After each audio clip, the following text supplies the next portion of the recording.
Have a fantastic day, everybody. It's fantastic. We're live, dude. Birthday. Yo, yo, Oh, yo. wait, we're live? Oh, you're not Yeah. kidding? Okay. Oh, I Oh, forgot to say TikTok, time to rock. Good yes. evening, good morning, good afternoon to everyone who's watching from all over the world. Kylie Chapman, why always late?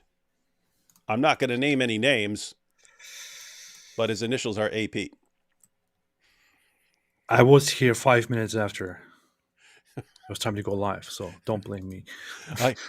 I got on 5 minutes after, and now it's 10 minutes after, so it's only half my fault. Yeah. That's awesome. Hey, so has everyone been paying attention to what's been going on in the world? What's going on? Well, there's some stuff going on, and I can't figure out what is up with Jordan Peterson. So years ago, I don't even know how long ago this was. This was like 10 years ago.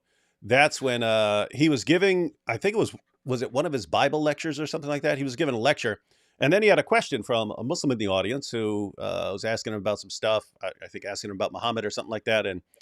And Jordan Peterson said, well, the issue is, I mean, Muhammad was a warlord, so I can't forget that. And so he's just No, his precise words were, Muhammad was a warlord, and I don't know what to do about that. That's what Yeah. she said. And he didn't like maple syrup and Tim Hortons, so what do I do with that, eh? So Jordan Peterson, but notice it was, hey, whatever else you're going to say, and however I might get along with you or interact well with you, I can't leave out the fact that there is a problem with your founder that probably has an impact on a lot of people, and I can't just ignore that. And then a couple years ago, it looks like he decided, hey, I have all this problem with all this woke stuff and all, these people shouting me down on campuses and so on. And Muslims are actually on the same side with me on a lot of these issues. And there were Muslims who started sharing his videos and stuff, saying, yeah, we agree with Jordan Peterson and so on. And then they started telling him that he needs to have Muhammad hijab on his channel and so on. And at some point, he even apologized. He apologized to the Muslim community for calling Muhammad a warlord, even though if anyone in history is worthy of the title warlord, it's Muhammad. If you get a video game called Warlords, Muhammad is the main warlord in that game. I'm sorry, AP was just talking about a video game right before it. Huh? Oh yeah. What's also funny is his apology was something like, it was basically motivated by, my guest Muhammad Hijab does not agree with the definition of warlord, therefore I apologize and I admit that I may have used the wrong word. Like that's like so unbecoming and so unusual of the Jordan Peterson that he was. Yeah. So the idea was he was trying to make concessions. He didn't actually see anything that would change his mind about anything. In fact, it looks like his impression after his interview with hijab and his daughter's interview with hijab. I was said jihad. Oopsie. A Freudian slip there, AP. That his reaction was, wow, this sounds a little bit warlordish. Hey, you'll do nice. Hey, you'll do nice. Hey, we'll harass you. Hey, we'll talk about your daughter. And so he seemed to have soured on it. And then in his interview with trigonometry, Constantine, his trigonometry interview, that's when he said he starts talking about the misogynistic mullahs, and he got this little clip right here. We're talking about whether he should believe in Islam, and then his response was, "How about no? I don't buy your Allah." He's talking about the Allah of the scholars, the scholars, right? So the people who actually study Islam. He's saying, I don't like your Allah. And so you think, wow, Jordan Peterson is really waking up to what he's dealing with here, and he's realizing, hey, this is not necessarily a group that you can form long-term alliances with, because it looks like at least some of them really want to subjugate me or have some serious issues with having to control everyone else. And so he said no to that. Looks like he was getting away from the idea of forming this giant coalition of Abrahamic faiths. And then, of course, you had the attack in Israel, and he posted "Give them hell." And I mean, how Give him hell. many Muslims like were posting videos blasting him? And what was he saying? He's talking about the terrorists. He's saying, "Hey, go get those guys. Don't let them do that to you." And that was too much for Muslims who don't want him talking like that. So they started blasting him. Lots of them were posting pictures of his daughter saying, you're just mad because Tate banged your daughter and stuff like that. And then so so he kept blasting away. He kept blasting away at the terrorists. But then he posted a video where it looks like he's calling for unity again. UNITY. UNITY. That's a unity. That's before your time, AP. I have no idea what that is. Sounds horrible. Queen Latifah. Oh, okay. All right. So we ready to get up into this video here? Giddy. Yes, we're ready. Do a couple quick. I don't buy your Allah. Couple super chats real quick. Please explain the Shia Muslim belief in the 13th Imam who is allegedly hiding in a well.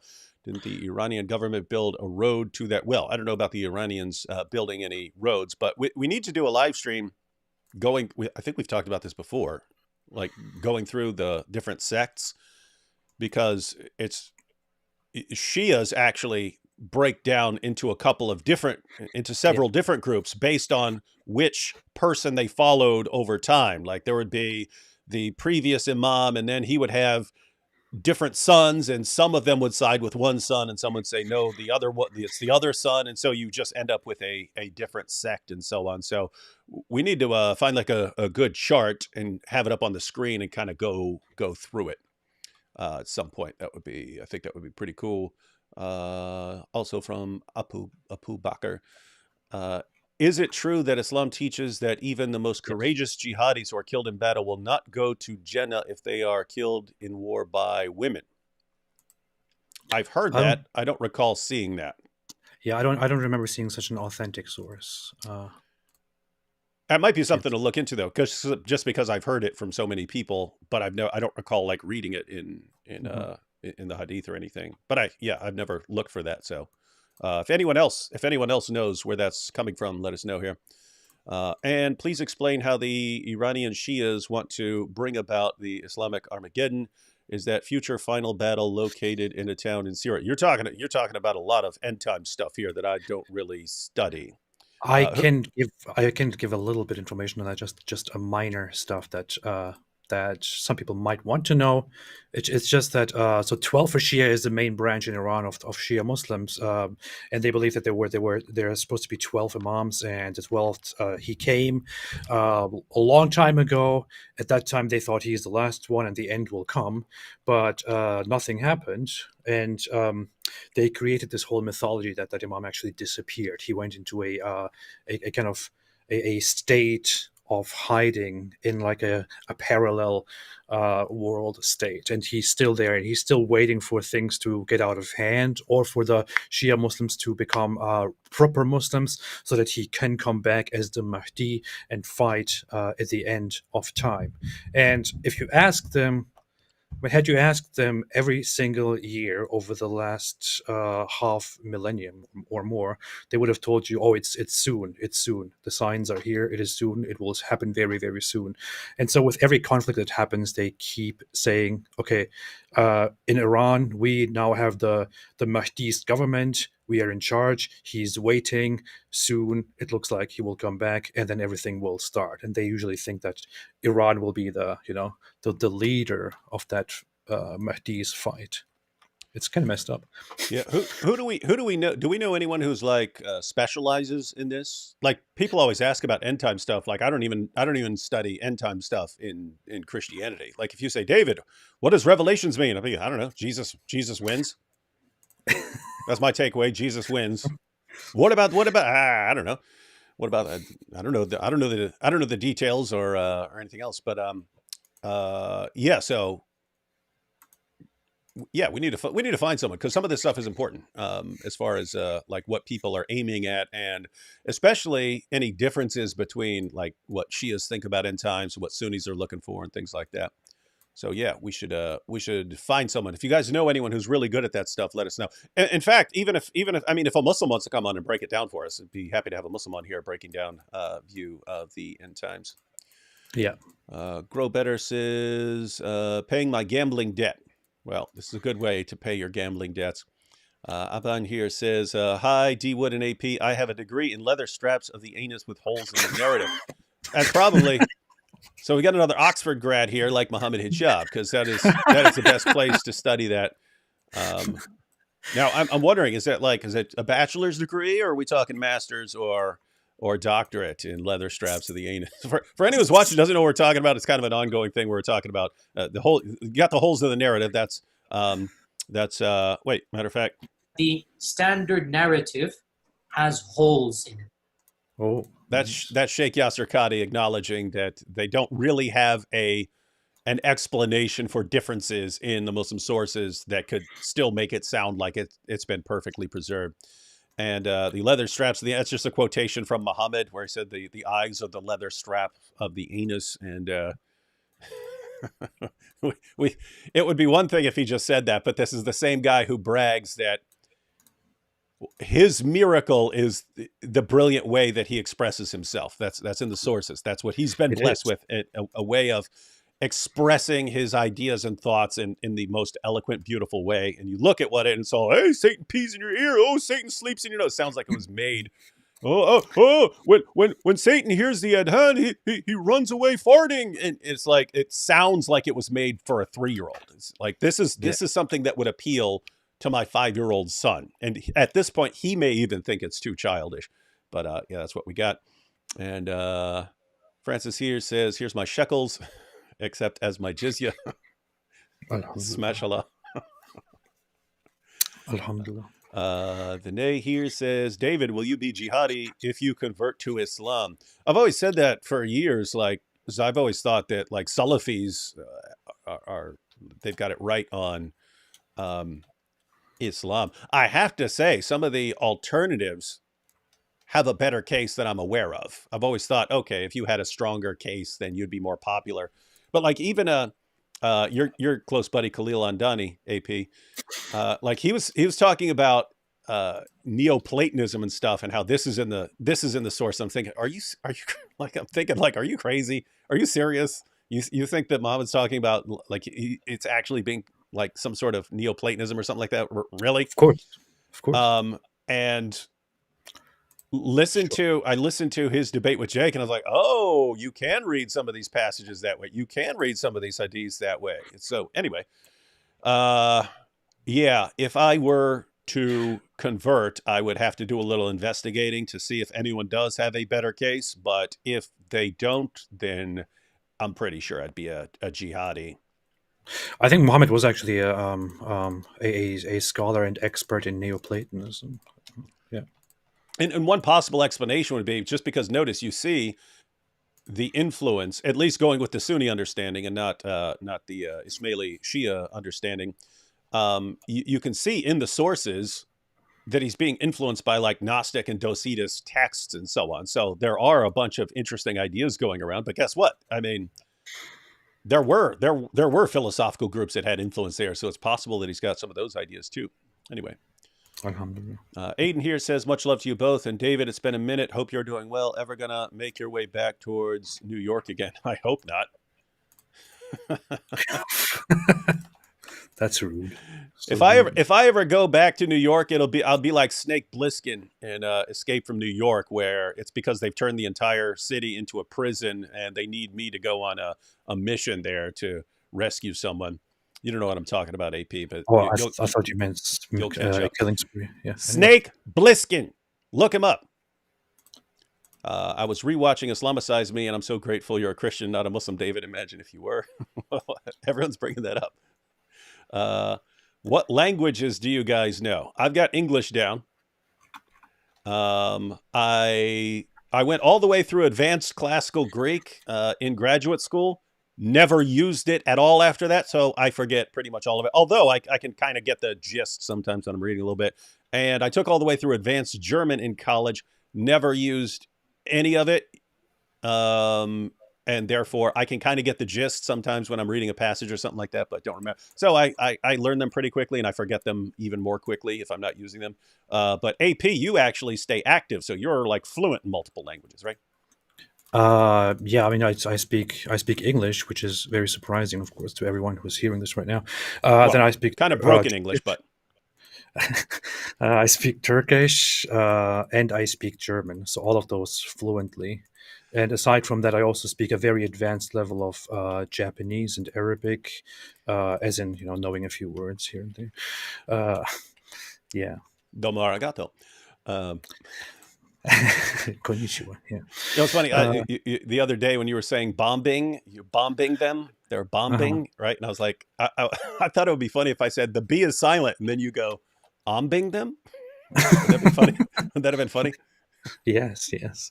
Here we have good job to you both. Here's your salary, guys. Masad. Oh, and stop stuttering. It makes you look like a weakling disbeliever. Yeah. Why are you stuttering?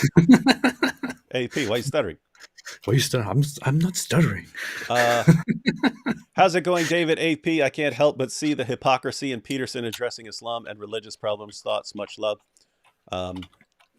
Peterson addressing Islam and religious problems. Yeah, we're about to go through an entire video on that. Who, Jordan Peterson? Why are we talking about that? What's your view about Hinduism? Well, I'm not a Hindu, and never really studied it. Although I think I took a class on it back in the day. But yeah, I generally comment on stuff I don't study.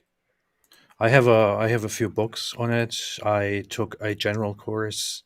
I read a little bit on it. I don't know what's there to say. I don't find it very appealing, although I did find it a little bit so at the beginning. Jay Dyer thinks Islamic Neoplatonism's a psyop. For what it's worth, I think that means.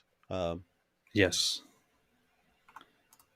And which Muslims follow the most pure form of Islam? That's what we're just talking about. I would have said that it's like Salafi, something in the realm of Salafis.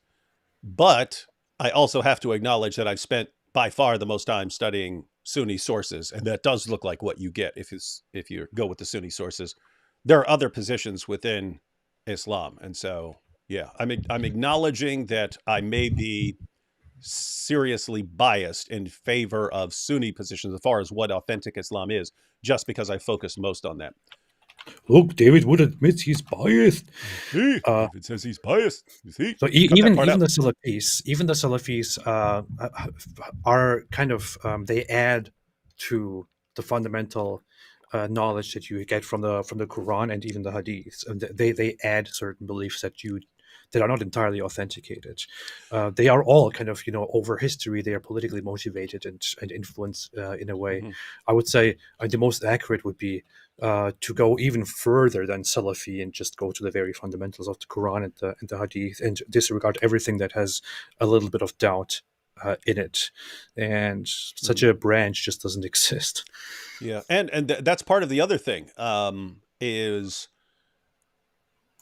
we're always a bit suspicious of the hadiths because they're late. And so when I'm looking at the hadiths, I'm always like, okay, does this look like something someone would invent? If so, it's got to have a question mark by it. Or is it just neutral? Or does it look like something no one would have invented? Like there's no way this is not authentic because no one would ever invent something like this. And so that's how I treated the hadiths. So my skepticism level, whereas someone like Robert Spencer or Jay Smith, their skepticism level is like almost at a 10 on a scale of 1 to 10 of the hadiths because they think they're that unreliable. Whereas me, I would have put my skepticism level at like 4, 5, 6, depending on what we're looking at. But after reading Joshua Little's dissertation, so he's a Western new. He's a hadith scholar, and he's coming up with awesome ways of examining the reliability of hadiths. Keep in mind, he's on the side. He's against us. He said he's writing his dissertation to refute the Islamophobes and show that we don't have a reason to think that Aisha was 9 when Muhammad consummated the marriage.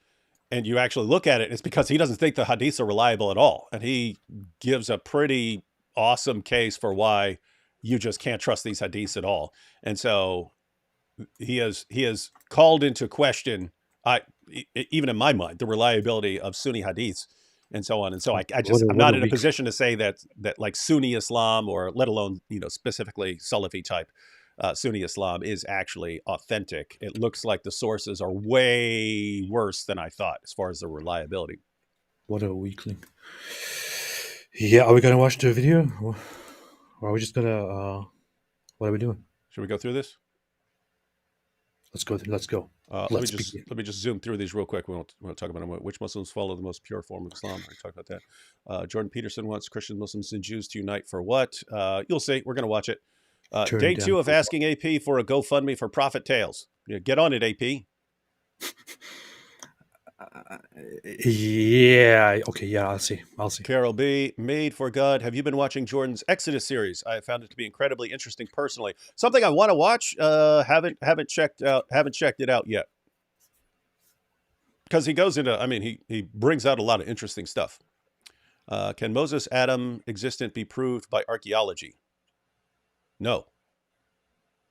What you think, like Adam is like he's buried somewhere and you're going to find his grave or something like that?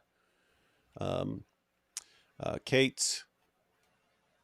Hi, I just found the donate button. I'm up doing the night feed for my new baby. It's 1:30 here. Looking forward to this live chat. All right. Thanks, Kate. And let's jump into this video before...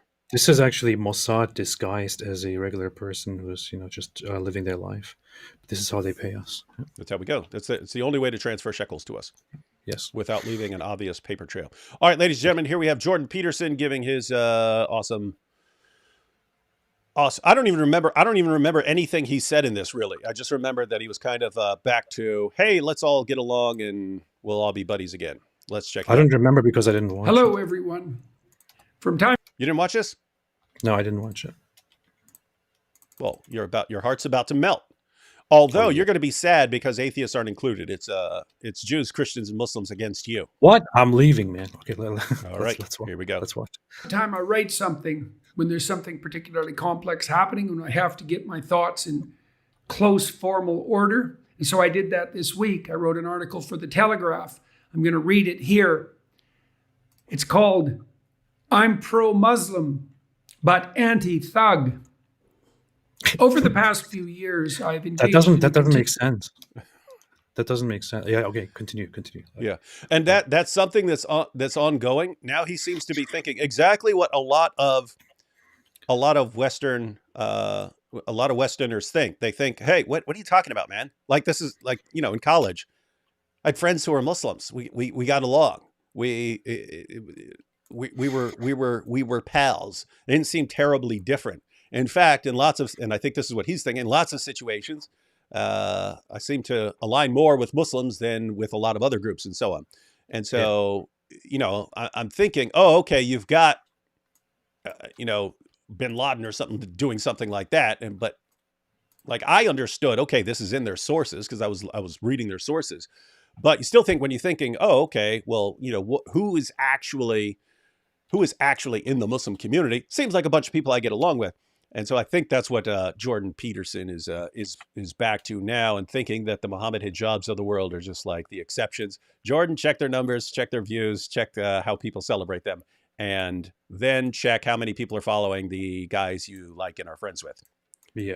Dialogue with people across the spectrum of Islam, from Ayaan Hirsi Ali, who left her religious upbringing behind, through moderates such as Mustafa Akyol and Hamza Yusuf, and with forays into the more conservative side, with Muhammad Hijab, for example, a rather temperamental young Muslim, not without his influence in the UK. Not without his influence? I've done this because I believe that Jews, Christians, and Muslims share more in common than in division, and because I know that since there is no such thing as a world without religion, we all must do what is best with what we have been bequeathed.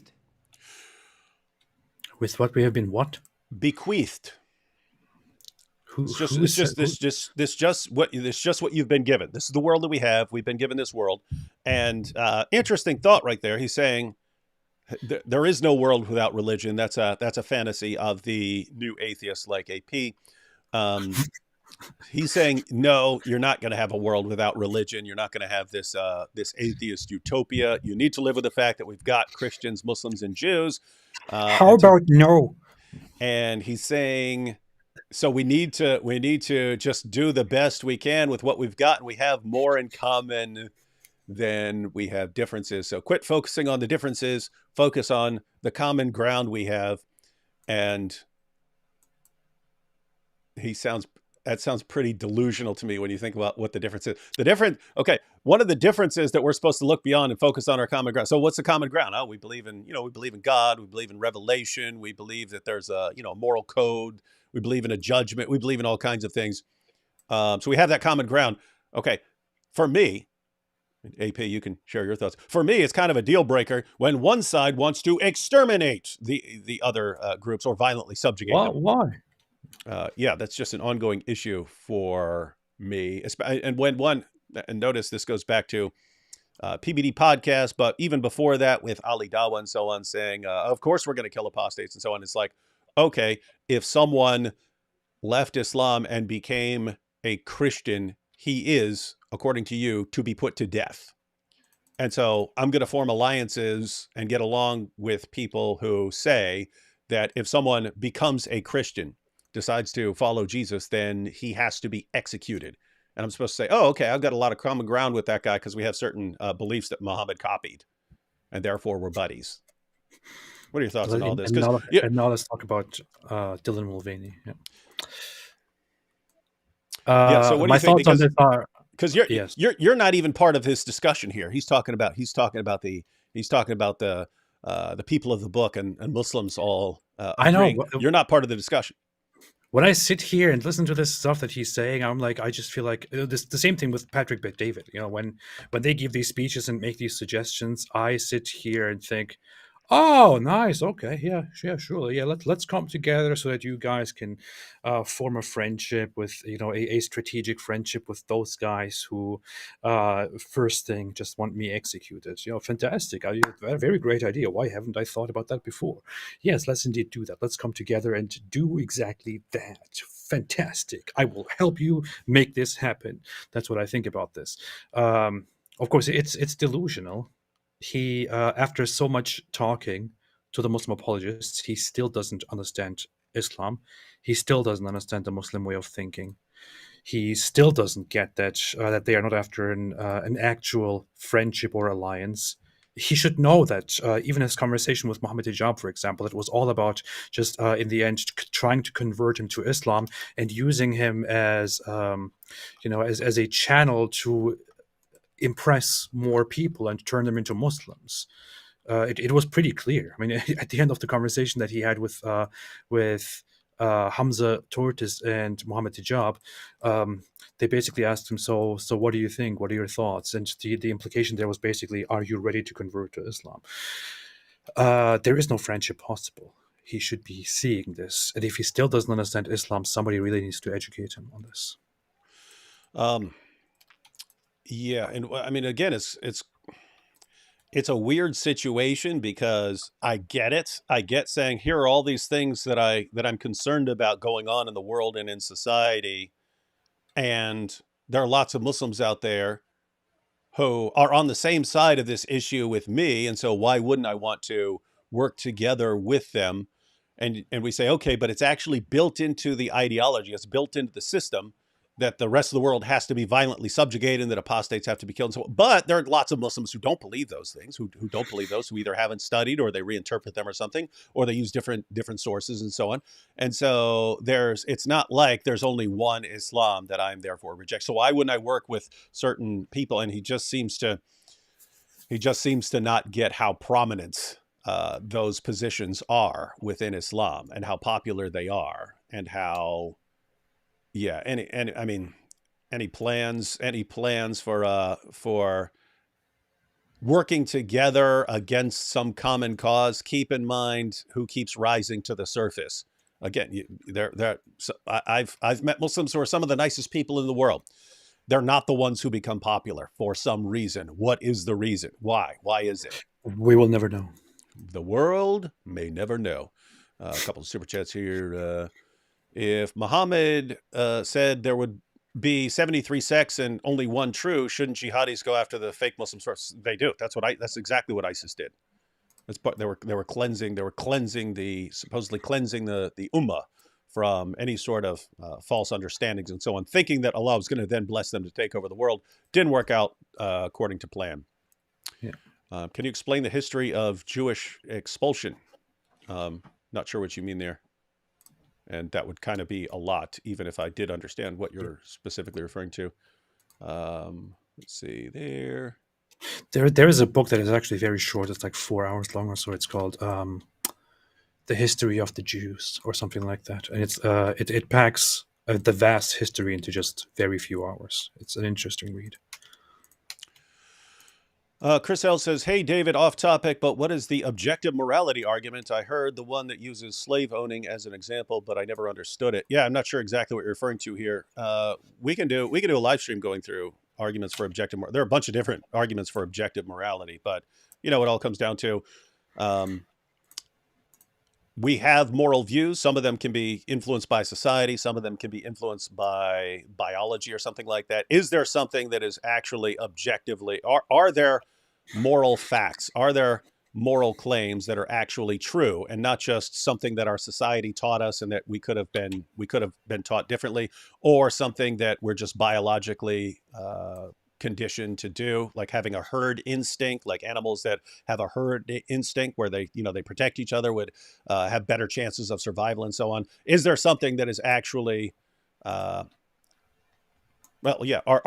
there moral claims that are actually true and they're not just opinion or something like that? And so, yeah, that's where you would have to make an argument. And so it looks like you were talking about someone who made an argument based on slavery being obviously wrong or something like that.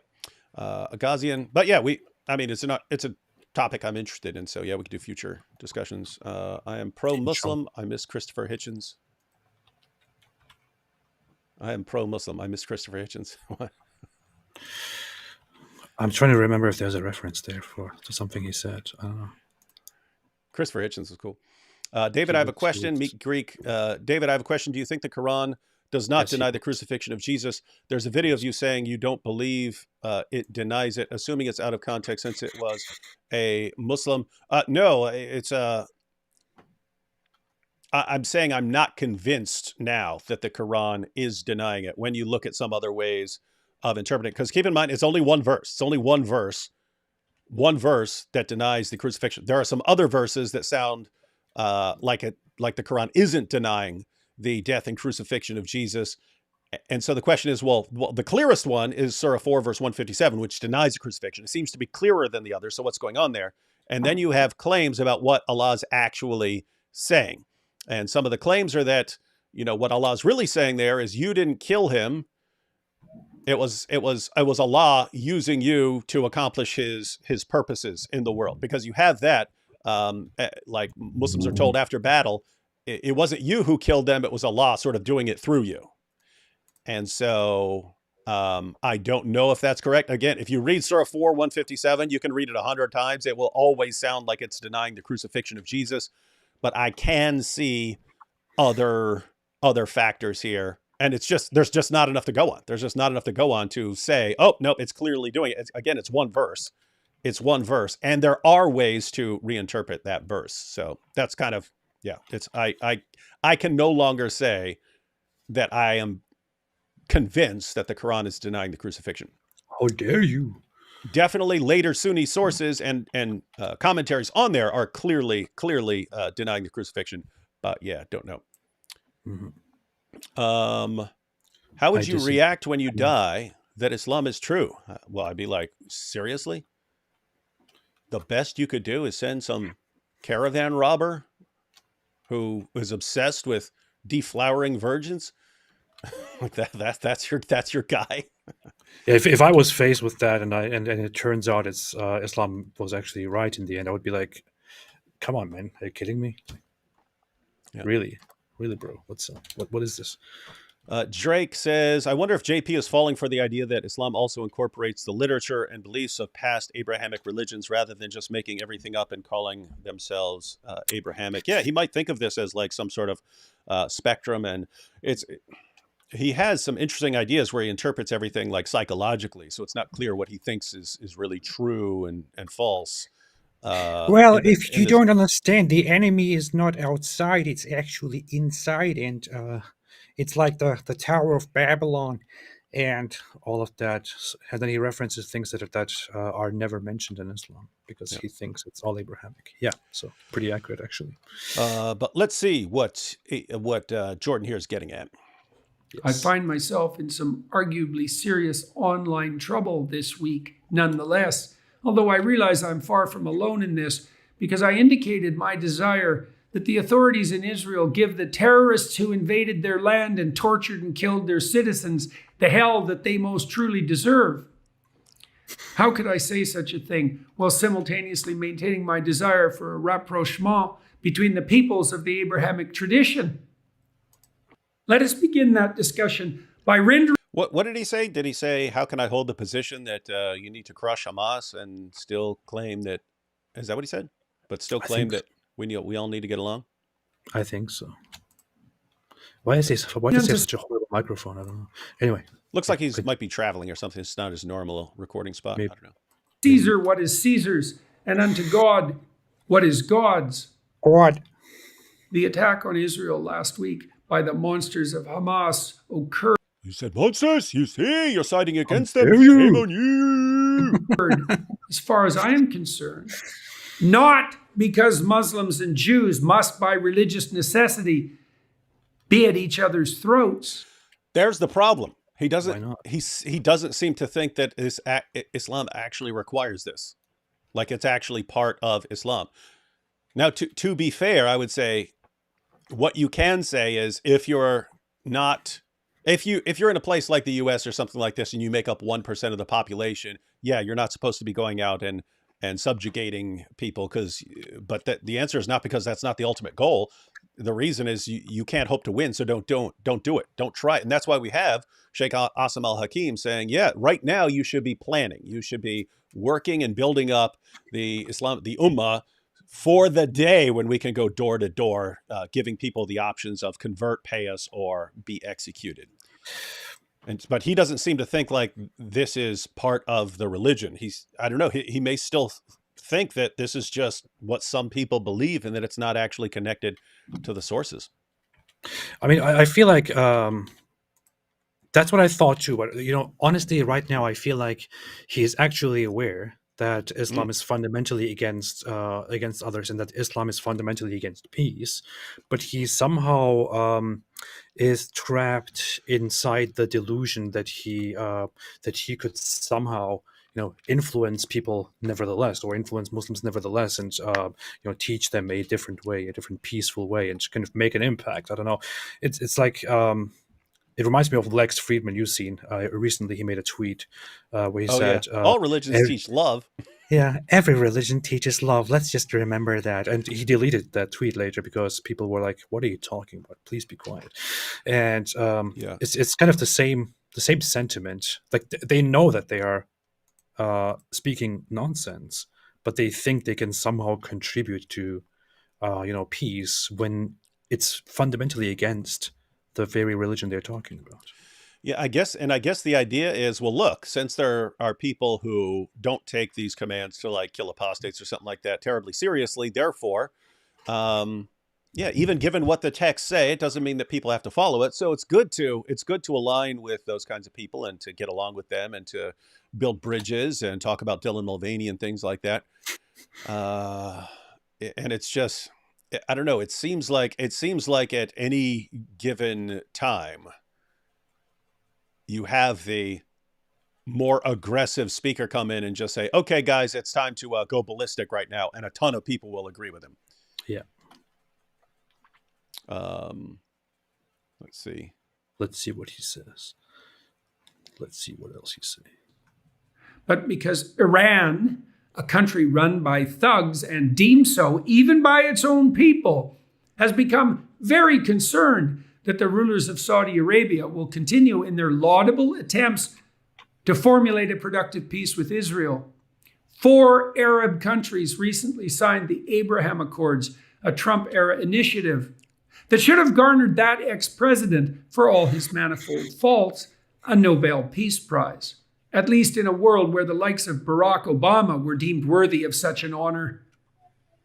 Now, there I have to say he's making an important point, namely that even though you have these issues in the sources, so let me bring up an example. So this is one of many, and keep in mind, guys, that this is all over the hadiths. This is just one example, but this is Sahih Muslim. It was narrated that Abu Huraira said, "The Messenger of Allah said, the hour will not begin until the Muslims fight the Jews, and the Muslims will kill them until a Jew hides behind a rock or a tree, and the rock or tree will say, 'O Muslim, O slave of Allah, there is a Jew behind me, come and kill him.'"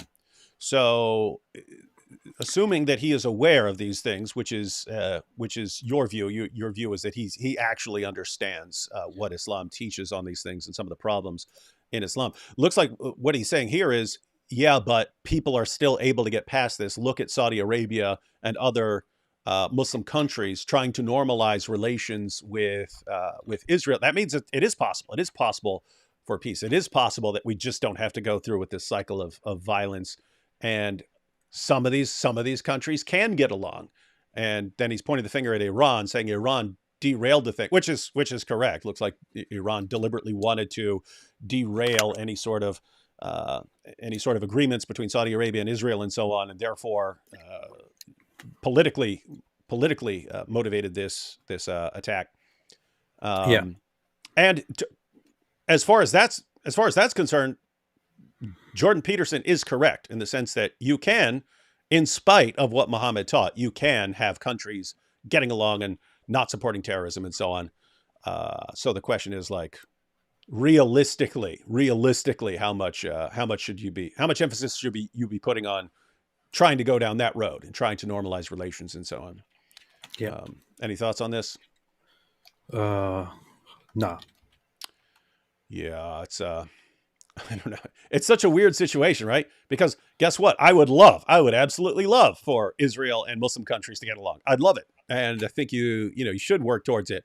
Realistically, I don't know how you get around explicit calls for the extermination of Jews in the Muslim. You have one religion that says, I mean, Islam. You have where it is clearly taught that that in the end they will fight the Jews and kill them wherever they find them, and that this will bring about the end.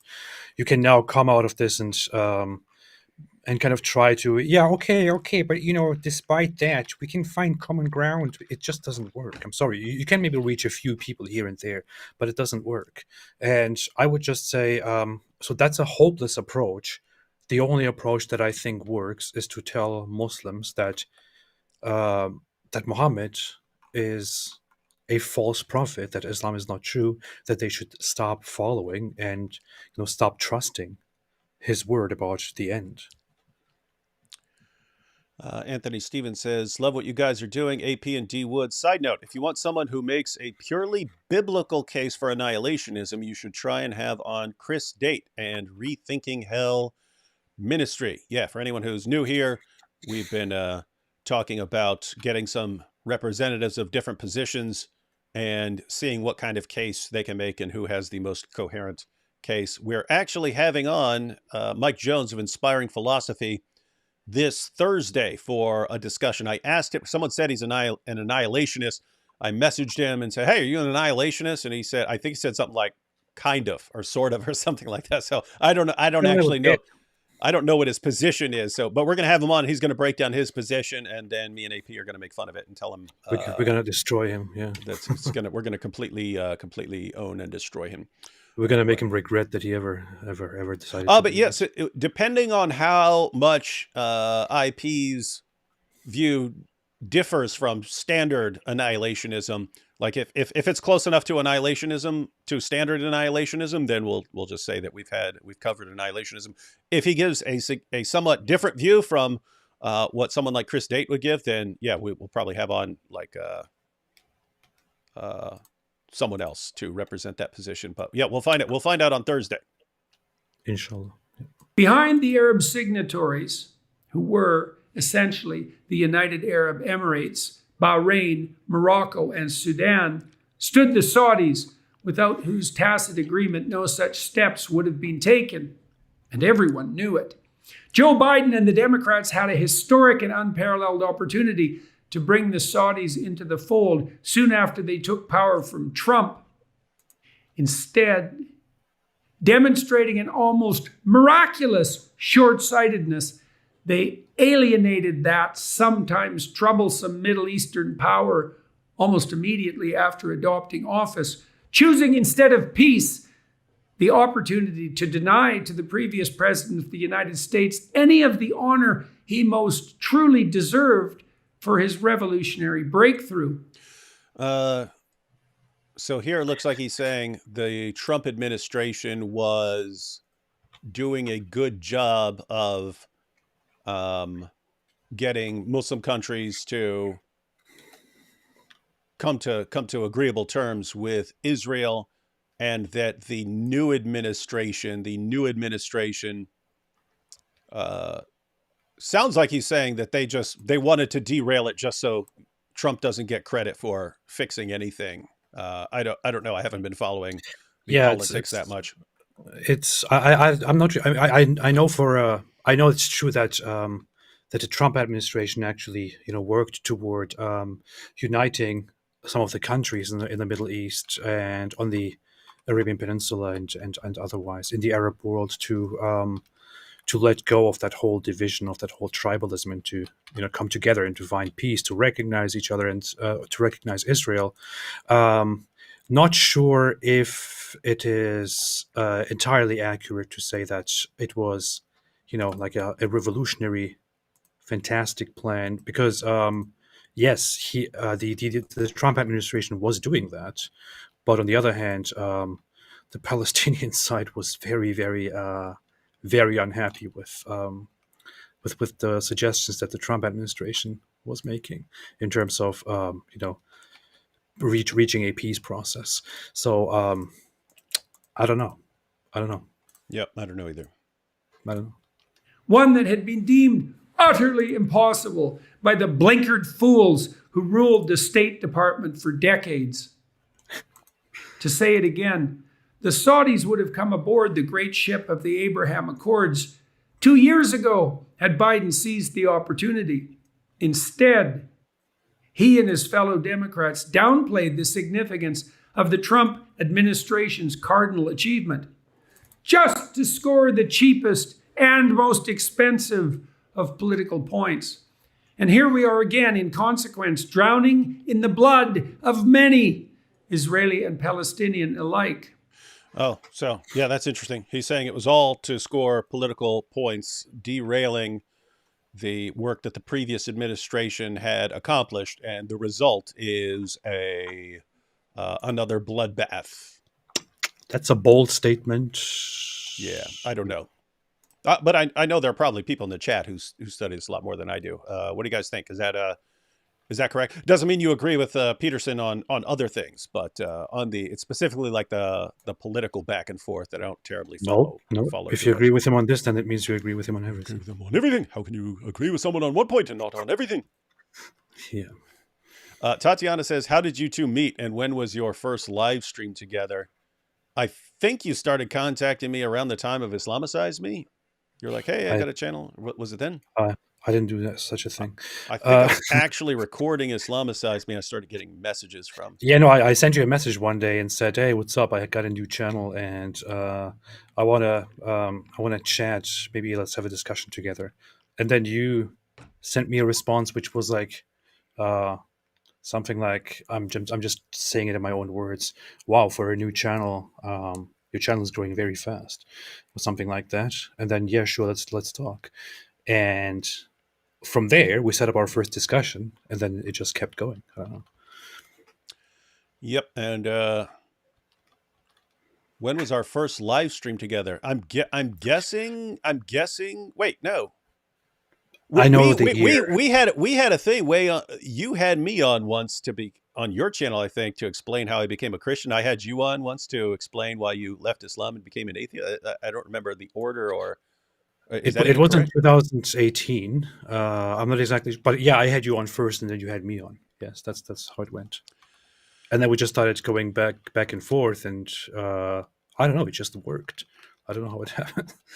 you know. Made for God here says, my theory is that Jordan wants to keep his Muslim audience, particularly to try to convince that same audience to be less tyrannical. Yeah, so I guess he's thinking, okay, since there are possibilities, since there are possible paths towards peace and so on, as evidenced by, Arab nations being willing to set aside hostilities with Israel, something like that. Therefore, I don't want to lose that audience. I don't want to lose them. I still want to try to have a positive impact on them and to encourage that sort of thing.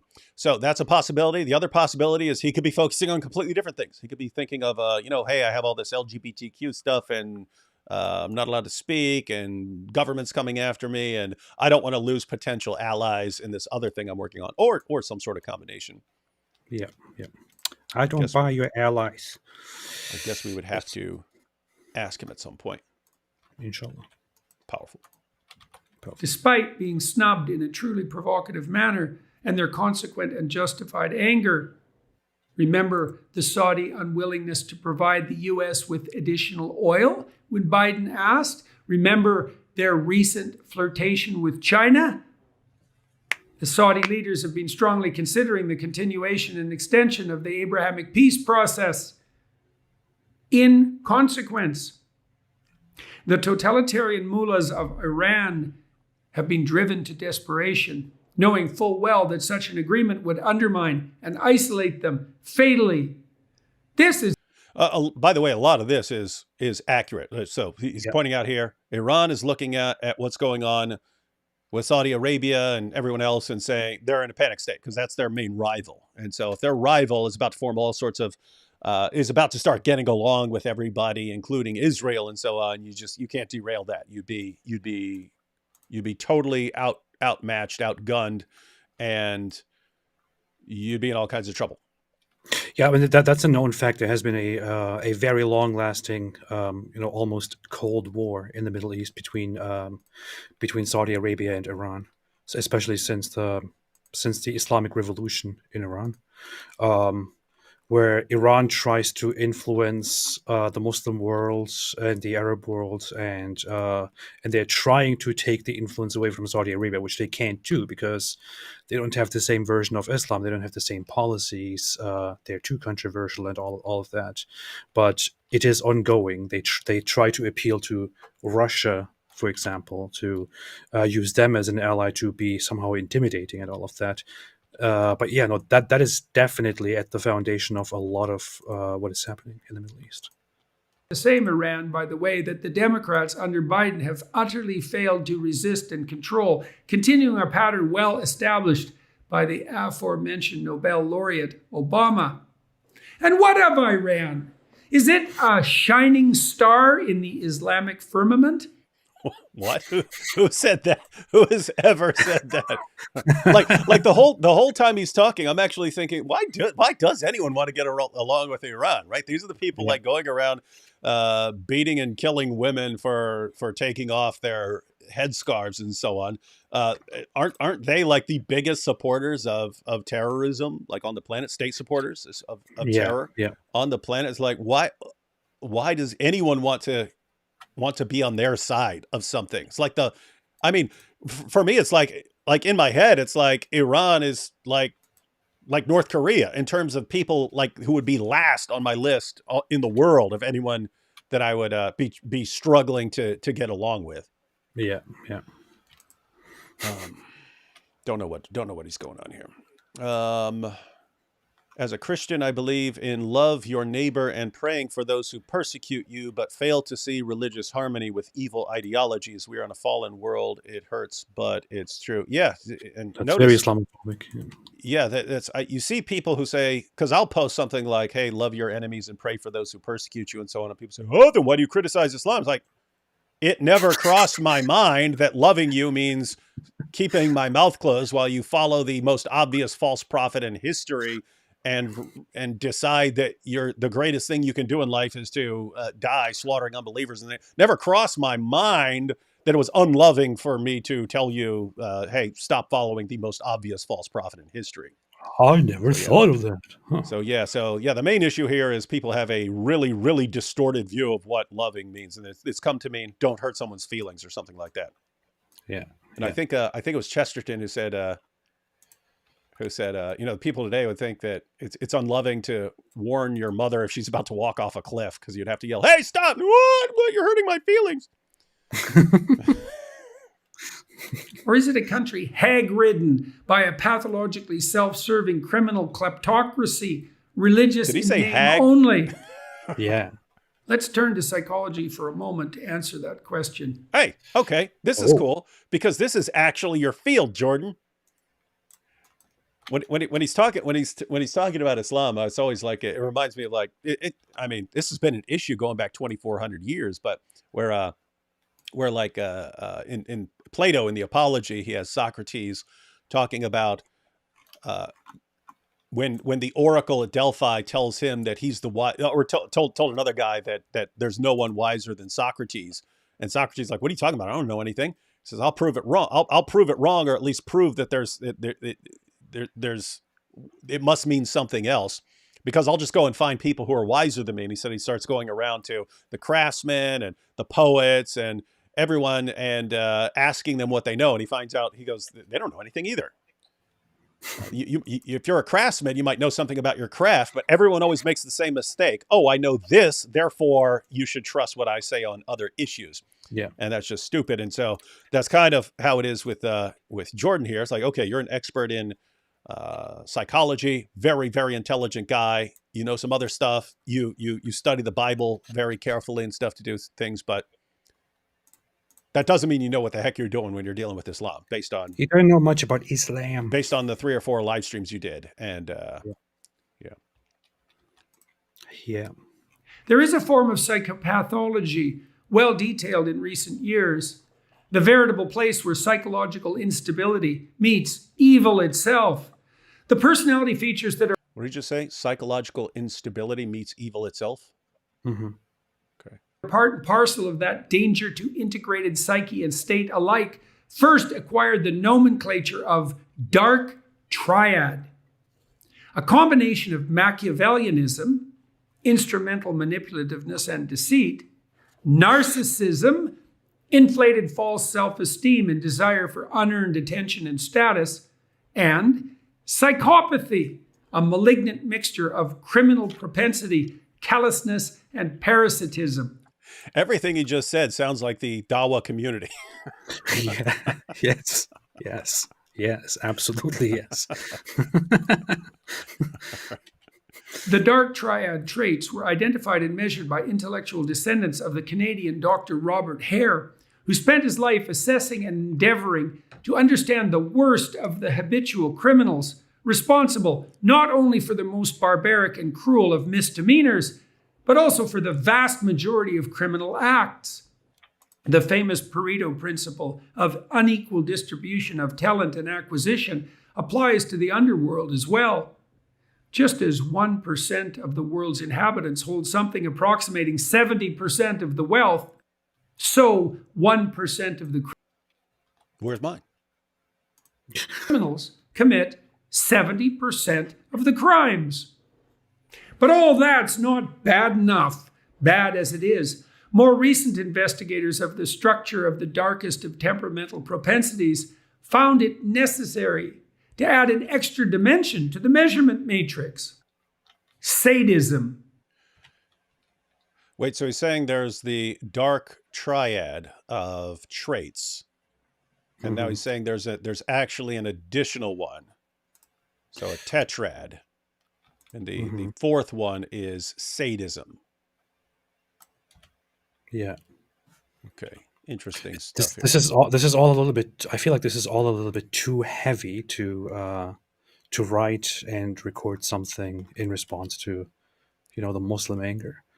Yeah, it's yeah, you think they're watching this going, "Oh, wow, he used a big bunch of fancy words that we don't understand at all, and we don't even understand what he's saying." But yeah, we'll let him He- slide for saying "Give him hell, Netanyahu." yeah, he probably lost half of the audience that he's trying to address at this I I, point.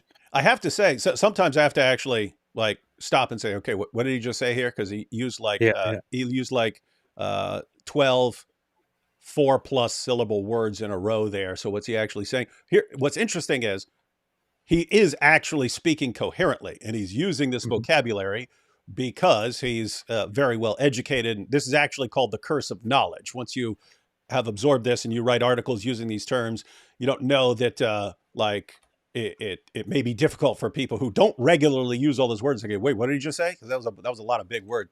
But you can notice like he's actually communicating clearly, but on a very academic level. And you can just contrast this with like the Dawa guys who use a bunch of big words, but it's not because that's the language that is natural to them from work in academia. They're just like looking up words in a thesaurus to sound smart to their viewers, right? It's like very, very different stuff going on. And yeah, lots of yeah, times, if you look up the words, they don't even know what they don't. You would find that they don't even know what they're talking about. They're not even using their words correctly. yeah. Like Welcome Mohammed to Dawa. Hijabi. With that. Yes, yes. Yeah. No, Mohammed, he's an Oxford graduate, and that's why you're a pusillanimous. Positive You have, delight in you the have to say it suffering like of him. You have to say it like him. It's pusillanimous. others. See, Ben Shapiro knew that word. That proves that he watched all my videos. He sits around watching all my So videos. stupid. It's awesome. The more unnecessary and gratuitous, the better. So now we have the dark tetrad. Dark tetrad types fit well into what is known as cluster B of the personality disorders, which also That's where I am. includes such delights as antisocial personality That's me. disorder, borderline personality disorder, Not me. the female equivalent of the criminal tendency, histrionic personality disorder, Not me. also mostly female, and narcissistic. You know what's weird? He just said he called borderline personality the female equivalent, which is a bit strange to me, as he surely knows. It's not like an exclusively female, just a predominantly female personality disorder. So kind of calling that a female equivalent is a little bit strange to my ears. Yeah, I've also seen, and I don't know what the consensus is on this, but I've seen a guy, a psychologist, saying that histrionic personality disorder is the female version of antisocial personality disorder. Even though there are women who have antisocial personality disorder, it's the claim is that the idea is that either borderline or histrionic, since they're more associated with women, are actually a female expression of antisocial personality disorder. But that if the female's wired differently, she might get the normal, what we think of as the similar to the male version of antisocial personality disorder. Yeah, yeah. Cystic personality disorder. Those who manifest cluster B symptomatology or sins have, in addition to their other psychologically and socially dangerous tendencies, the proclivity to claim positive virtue or outright victim status while pursuing their utterly self-serving, grandiose, and destructive claims. The cluster B types lie, cheat, steal, gossip, reputation savage, brag, claim credit where none is due, and distribute blame to everyone but themselves, all the while pursuing nothing but their own immediate, immature, hedonistic self-gratification. Wait, what? How is this connected to what he was talking about with Christians, Muslims, and Jews getting along? I've lost it. I know You remember? that's what I mean. I've always disliked when accomplished academics do this thing where they go on a tangent about and use too advanced terms and concepts that the average person can no longer follow, because even if you know about much of what he's talking about, at this point you are very likely to lose the actual point. You are very, very likely to get disconnected from the actual point that he was making at the beginning. And I kind of expect him to communicate things in an easier, more accessible, better way. But who am I to judge? Well, I'm just wondering about what the connection was. Like, I'm actually more, I mean, for purposes of live stream and things going on in the world, then, when Jordan Peterson talks about something or is interacting, then it's good to discuss it. But as far as if I were just listening to him, I'd much rather be listening to him talk about psychology like he is now. I just don't understand what the connection was, because he was talking about Saudi Arabia and Iran and all. Okay, what he's talking about is how Iran is ruled by a self-serving. Oh, okay. Yeah. Oh, hey, and that could be what he's actually thinking. Like, oh, these are just some people. These are just some people with some bad. They've got the dark tetrad of characteristics taking over political leadership and religious, spiritual leadership, and so on. And so, once you get those guys out of the way, then you'll have nicer people interpreting Islam. Maybe something along those lines. Yeah. Awesome. All the while trumpeting their moral virtue and or brandishing their identity as unfairly oppressed innocents. When they organize, and this happens from time to time, they threaten the integrity of the entire society within which they operate, hoping to light everything aflame and dance orgiastically in the ruins. This happened after the French Revolution. It happened in Soviet Russia. It happened in Nazi Germany. Ah, okay. I get it. So I did not see that coming.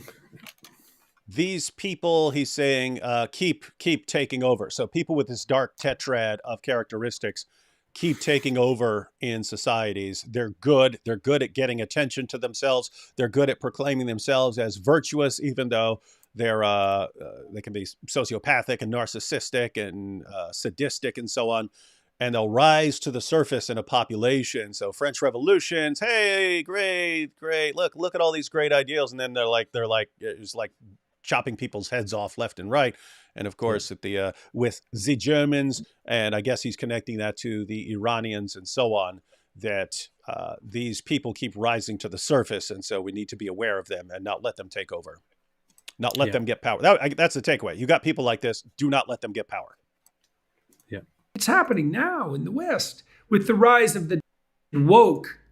It's something markedly facilitated by the power, accessibility, and irresponsibility of social media, which allows for cluster B misbehavior to propagate with none of the usual real-world consequences. That is an ongoing thing where, you can behave like a complete sociopath towards someone in real life. There might be consequences. People might be like, hey, what'd you just say? But you can get away with it online all day long. Yeah. And so you can just run wild with it. And that's an ongoing problem with social media. Yeah, that's what's good about social media. Yeah, that's what's powerful. I love it. James says, just throwing in my vote for an episode of Muhammad's Boom Boom Room with Stan Lee and Momo talking about their favorite comic book story. Oh, I think this is talking about Shabir, where he compared stories in the Quran to comic book movies. He's like, hey, someone who's speaking could say, hey, it's just like the Hulk, what the Hulk did in the Marvel film. And you wouldn't say he's actually being historical there, trying to give reliable historical information. So Shabir was claiming that the Muslim source, like the Quran itself, is like this, that it contains stories that are actually fables that are meant to make a point, but not meant to be taken seriously. So yeah, it might be fun. It might be funny if Muhammad's there and Stan Lee's there and they're just talking about comic stories, but Stan Lee's talking about stories from the comic books and Muhammad's talking about stories from the Quran. That might work. That's cool. Sounds good. And we haven't plunged far enough into the abyss yet. Oh wait, I just remembered. When we started, I was like, I can't remember what he said. I remember at some point just his voice going high pitched right there. There's a point where he starts imitating people, and it's funny because he already has like a kind of a unique voice, but then him doing impressions of other people. This is about to get awesome, guys. Think for a moment. Use your imagination for evil if you dare. If you are hell-bent on doing nothing but maximizing your own resentful, narrowly self-serving, juvenile pleasure, hoping as well to do maximal harm along the way to anyone skilled and conscientious enough to have deserved a just reward, in what guise would you cloak yourself? I'm the victim. I don't know, actually. Yeah, we'll let him explain it. If you were the least bit treacherously wise, you would adopt a religious cover. How better to camouflage yourself than in the robes of all that is traditional, just, merciful, and ethical? So that's where he's going with this, because I was wondering what the connection was when he's talking about all the Israel stuff in Saudi Arabia, Iran, and then he goes into the dark tetrad of characteristics, and then he's pointing out that since these guys historically, he's talking about like the French Revolution and so on, these guys want to paint themselves as good people and heroes and the moral people, even though they're evil. He's saying what would be the best place for someone who is actually sadistic and narcissistic and sociopathic? What would be the best place for that person to go? Wrap yourself up as a Dawa guy. I'm a Dawa guy here. I'm doing it for the good of my religion. Now, everyone basically worship me. Awesome. And I will be as horrible as I want to be and abusive and heaping abuse and insults and promoting violence, but I'm the good guy in all of this. So that good point. He brought it all together. Yeah. Didn't know where he was going, but he brought it all together. This is exactly how new atheists think. Typical new atheist Jordan Peterson. So dumb. They always accuse that him, is less effective in the West post death of God in consequence of. So so now it's interesting. So why isn't it as effective in the West? Well, you don't have like the religious leaders dominating society anymore, and therefore you don't see it as much here. Looks like he's going back to this is the situation in Iran. Collapse of religious authority. So here, the dark tetrad types portray themselves as the very avatars of compassion.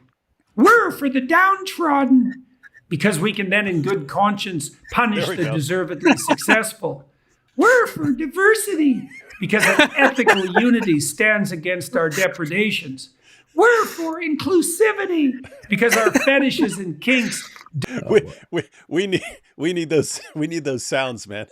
You know what I mean? We need those as sound buttons. Hang on. I got to back up on it too.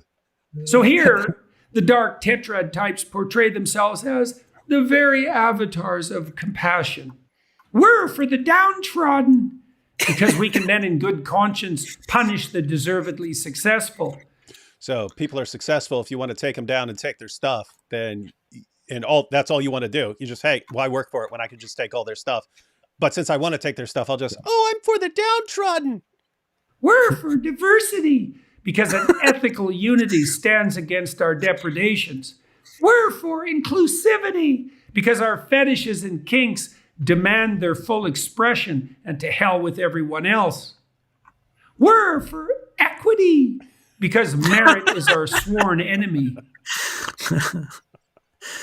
I don't know why, but one of the most hilarious things to me ever is someone with a kind of specific way of talking imitates something else that's even more funny. Like a friend. I've had a couple French friends over the years. They're rare because they're French, but a Frenchman imitating a hillbilly is always one of the most hilarious things I've ever seen in my life. But Jordan Peterson is pretty funny. Ask you. Can you imagine him impersonating Ali Dawa? And we're proud of that. We're proud of that. That'd be awesome. I mean, he was borderline. He was almost doing an Ali Dawa impression right there. Yeah, I thought it was this like too. Yeah. How else are you to explain the staggeringly incomprehensible spectacle of, for example, queers for Palestine? Perhaps the most egregious example of the union of the desire by progressives to tear down everything in the West that is worthy, even at the cost of formulating an alliance that would in an instant be suicidal if it ever made itself manifest. That's a point. Yeah. We've been wondering that for you. What are you I- thinking? Yeah, I have to agree on that one. Yeah. And think like Greta Thunberg, she had her thing stand with Gaza or something like that. But notice you got, I should be sharing this, man. I should make a tweet out of this. Like Greta Thunberg is actually buddies with Andrew Tate now. They're on the same side of an issue. It's Oh, yeah. interesting. Yeah. But so notice, like on what That's how it planet, works. like Greta's main thing is dealing with climate change and so on, and yet jump on an issue and be on the same side with Andrew Tate over something. It's like, hey, what brought you guys together exactly? And for those Muslims thinking that it's the evil Jews trademark registered, is Iran your Trademark register. idea of a worthy Islamic state? The very Iran whose citizens, Muslims all, have been on the brink of revolution against their psychopathic masters for more than a year and Notice the problem. He just said Muslims all. No, they're not. Yeah. No, they're not. That's one of the things that came up. Again, it was an online survey, so it can be skewed towards people who have access to the internet and so on, whereas there are villages and so on where people don't have much internet access. But it was 40% of the population when it was private, when they're being asked in private. So not someone knocking on the door saying, hey, are you a Muslim? In which case, okay, of course I'm going to say I'm a Muslim. Otherwise I'd be an apostate. And, so the online, when it's private and they're asked how many of you are actually Muslims, 40% of the population of Iran that responded were Muslims. Oh, yeah. So according to that survey, they don't even have a Muslim majority anymore. So that isn't who all the people resisting the religious leaders are. a worthy Islamic state, the very Iran whose citizens, Muslims all, have been on the brink of revolution against their psychopathic masters for more than a year and dreaming about it for much longer than that.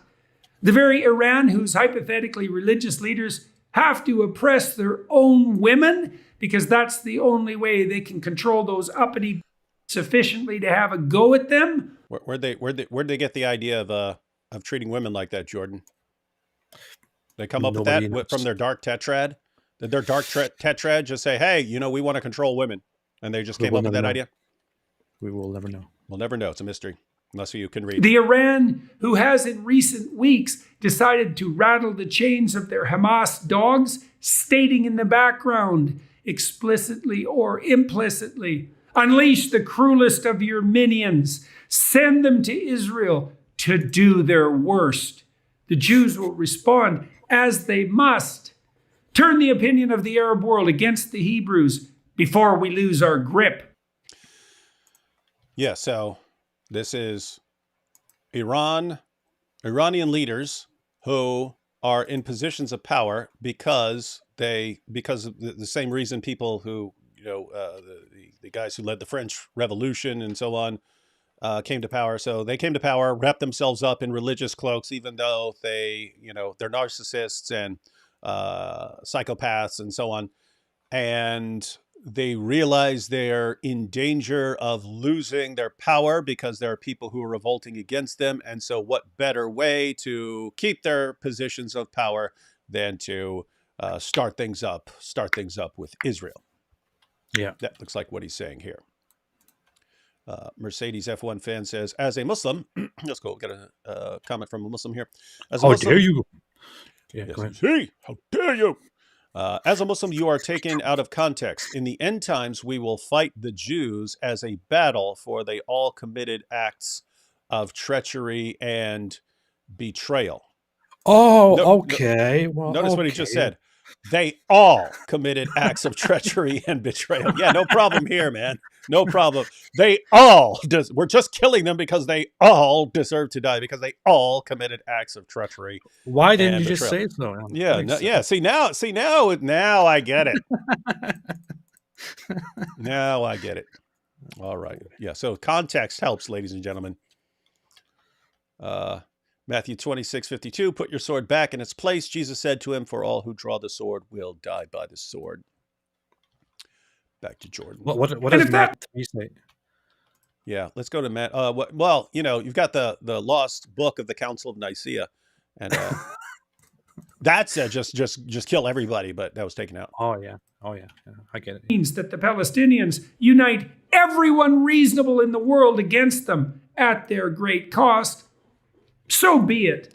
Wow, just look at what he just said. He didn't realize how messed up that is from the perspective of like the Dawa gangs. He just said the Palestinians, by doing the bidding of Iran and attacking Israel, unite every reasonable person in the world against them. So the Palestinians unite every reasonable person in the world against them. He just said that. So everyone who's not wait, did he just?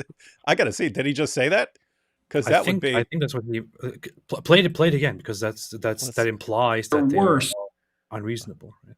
Yeah, that would be. I mean, you could even say Jordan Peterson calls all these Dawa guys unreasonable. Yeah. The Jews will respond as they must. Turn the opinion of the Arab world against the Hebrews before we lose our grip. And if that means that the Palestinians unite everyone reasonable in the world against them at their great cost, so be it. That's the implication here. It looks like so. All the reasonable people, as a result of this, turned against them. So those who do support them in this, and those who call out the critics, are not the reasonable people here. Justin Jeffrey said, "I would pay good money to see AP do a full lecture about anything while imitating Jordan Peterson. Also love what you guys do." That's a nice idea. And so you shall, Justin. We'll negotiate later. Yes. And has that not happened? Muslims, ask yourself this. Who in the West has allied themselves with the hypothetical cause of the oppressed Palestinians in the days since the Hamas? This is actually once he said this, I just remembered what he said. This is actually an important point. Let me back up slightly. He's saying, think about who your allies are. Think about who your allies are. He's talking to Muslims. Think about who your allies are. Has that not happened? Muslims, ask yourself this. Who in the West has allied themselves with the hypothetical cause of the oppressed Palestinians in the days since the Hamas invasion? University students, demented by the same idiot left radical professors who have destroyed academia. The former president of Harvard University itself, Lawrence Summers, said as much last week. Who else? Marxists, whose hatred for Islam exceeds anything that the most committed, parochial, fundamentalist Christian or Jew might muster. So, Marxists. So who's actually on the same side with you, Dawa guys who are running around at your rallies and so on? Marxists and like dumb, brainwashed college students so far. That's who is on your side. Let's see who else. Remind me once more. What is it that's the opiate of the masses? Muslims? What is regarded as the essential and absolute enemy of the communist utopia? This is interesting stuff here, right? Like, wait a minute. Marxists, your ultimate enemy is religion. And for those of you who celebrate China's treatment of the Uyghurs, keep in mind, it's not because they're dealing with Islam. They want to do that to everyone. It's just easier to do it. It's easier to do it with the Uyghurs because you can say, oh, look at these things, look at these problems they've caused and so on. But make no mistake, they want to do that to everyone. They want to do that to everyone. They want to do that to Christians too. So it should raise up some thoughts in your head. Why are Marxists acting like they're on our side when they most certainly wouldn't be? Yeah. And interestingly, it's similar to the thinking of the Dawa guys. These are all just temporary alliances against a common enemy. Yeah, not a terrible point here. Yeah. Nothing but the very religious practice you share with your Abrahamic brothers. Who else? And so this is interesting. He's actually making, it's not going to work, but he's making an interesting case. Guys, who do you actually have more in common with? Jews and Christians or Marxists? Huh? I would say it's debatable because they both want to like control Marxists and jihadis and so on both want to subjugate the world and make everyone do what they want and so on. So But and kill everyone who disagrees with them and so on. And so it's kind of, yeah, you do share some common features with Jews and Christians because Muhammad was influenced by Jews and Christians. You can't leave out certain other things that are kind of deal breakers for lots of people. yeah, there is one thing that needs to be pointed out, which is that in the Muslim world, among Muslims, Marxists are especially hated. Communism is very much hated and is seen to, I don't know, something very evil, something demonic almost. But yeah, and then in the West they do kind of common cause. It's very strange.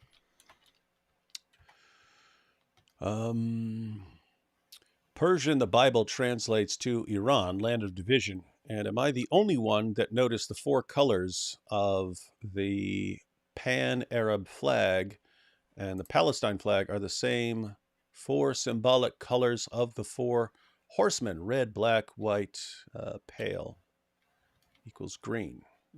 Yeah, I would have to look at that. Yeah, it's probably just you. It might just be you, Joshua, but we will check it out. Bringing up the rear, the increasingly delusional Alphabet Brigade, the LGBT2s, SLQQ, etc.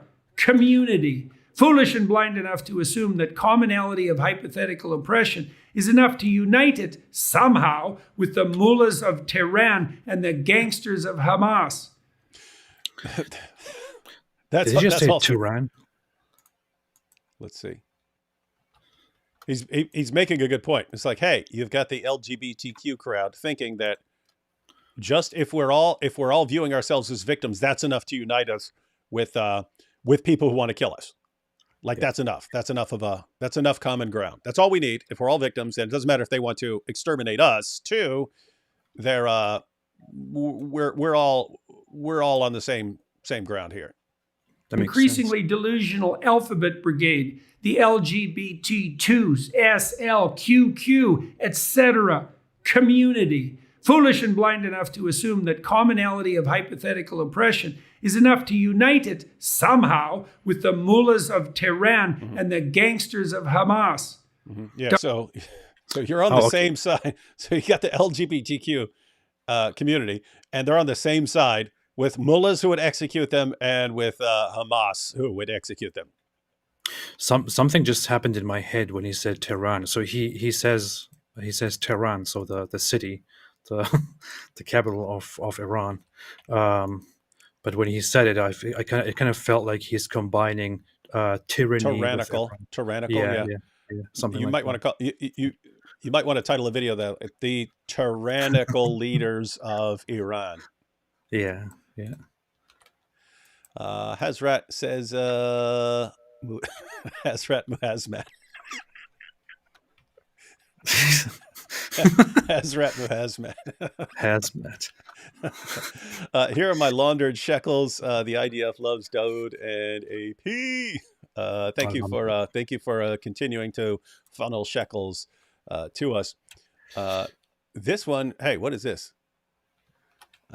D. would you let AP suckle you, proving Quran wrong?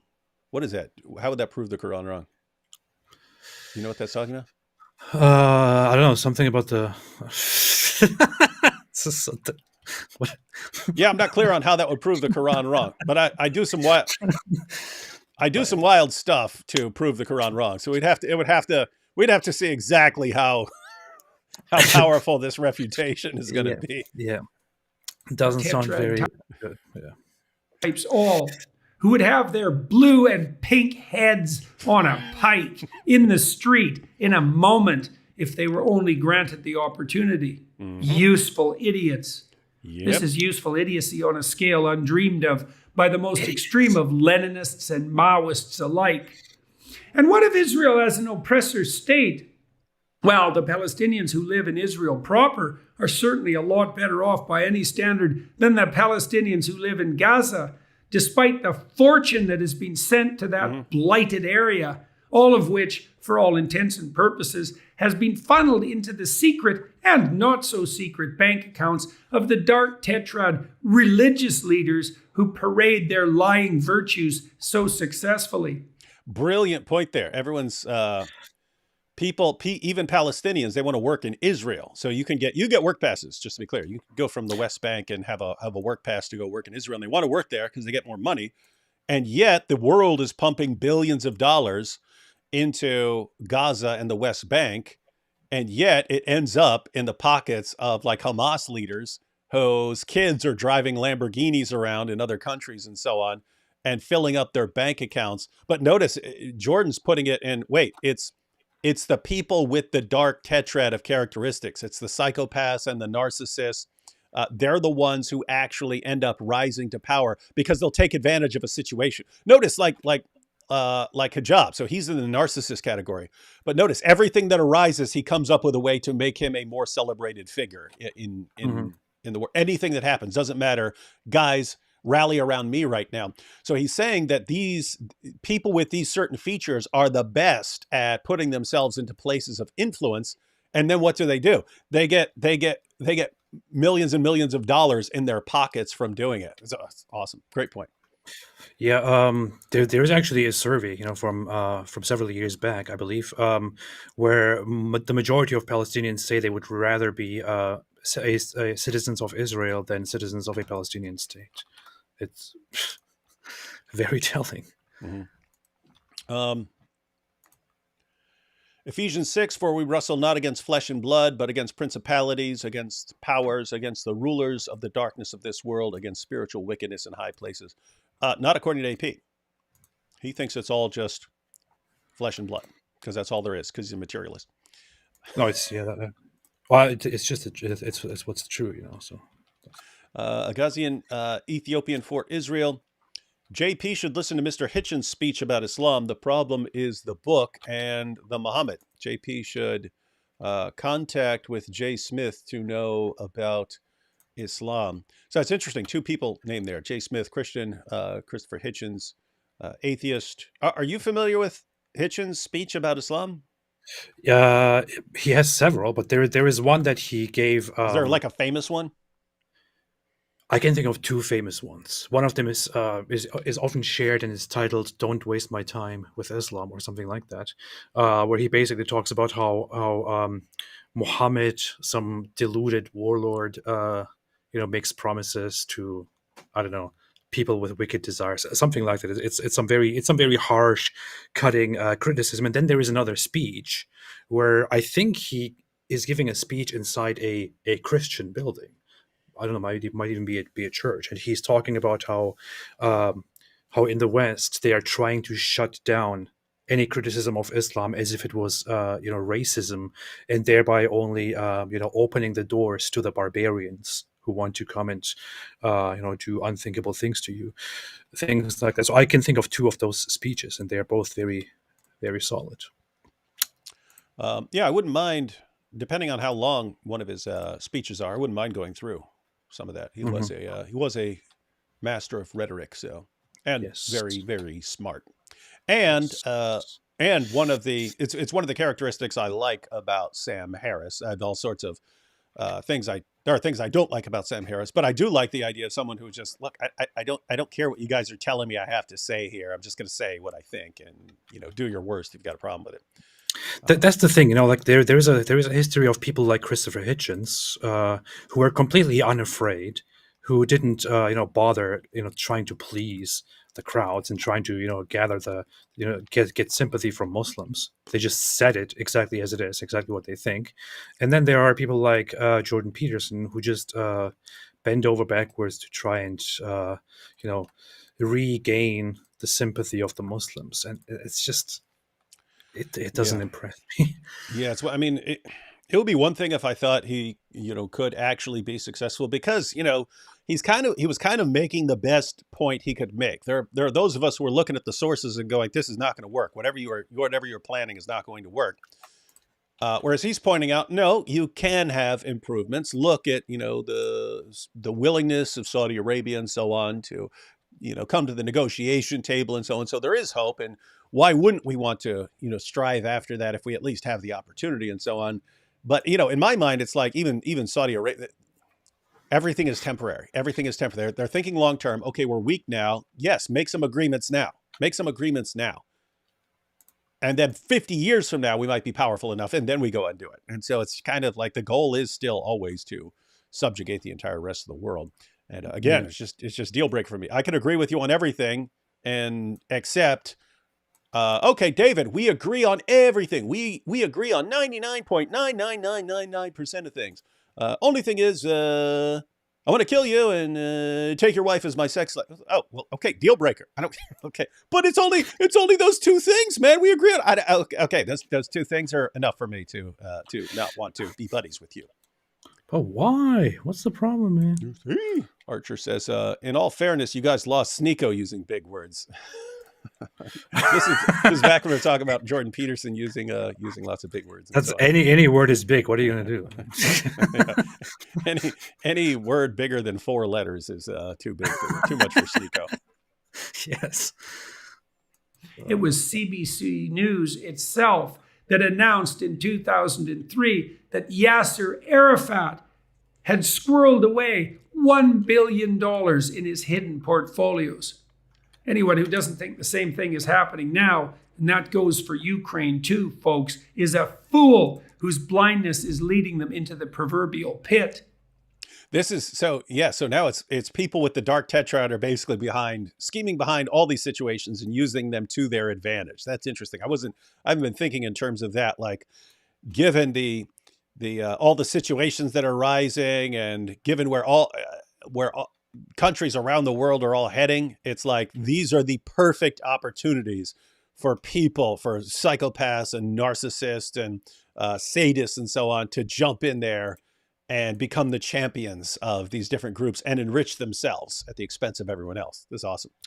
I'm just a little bit surprised because I think, as far as I remember, he has been on the rather pro-Ukrainian, anti-Putin side in that conflict. So it's kind of surprising to me that he brought up for Ukraine too. But I guess maybe he's trying to say that there are elements within that conflict that take advantage of the situation.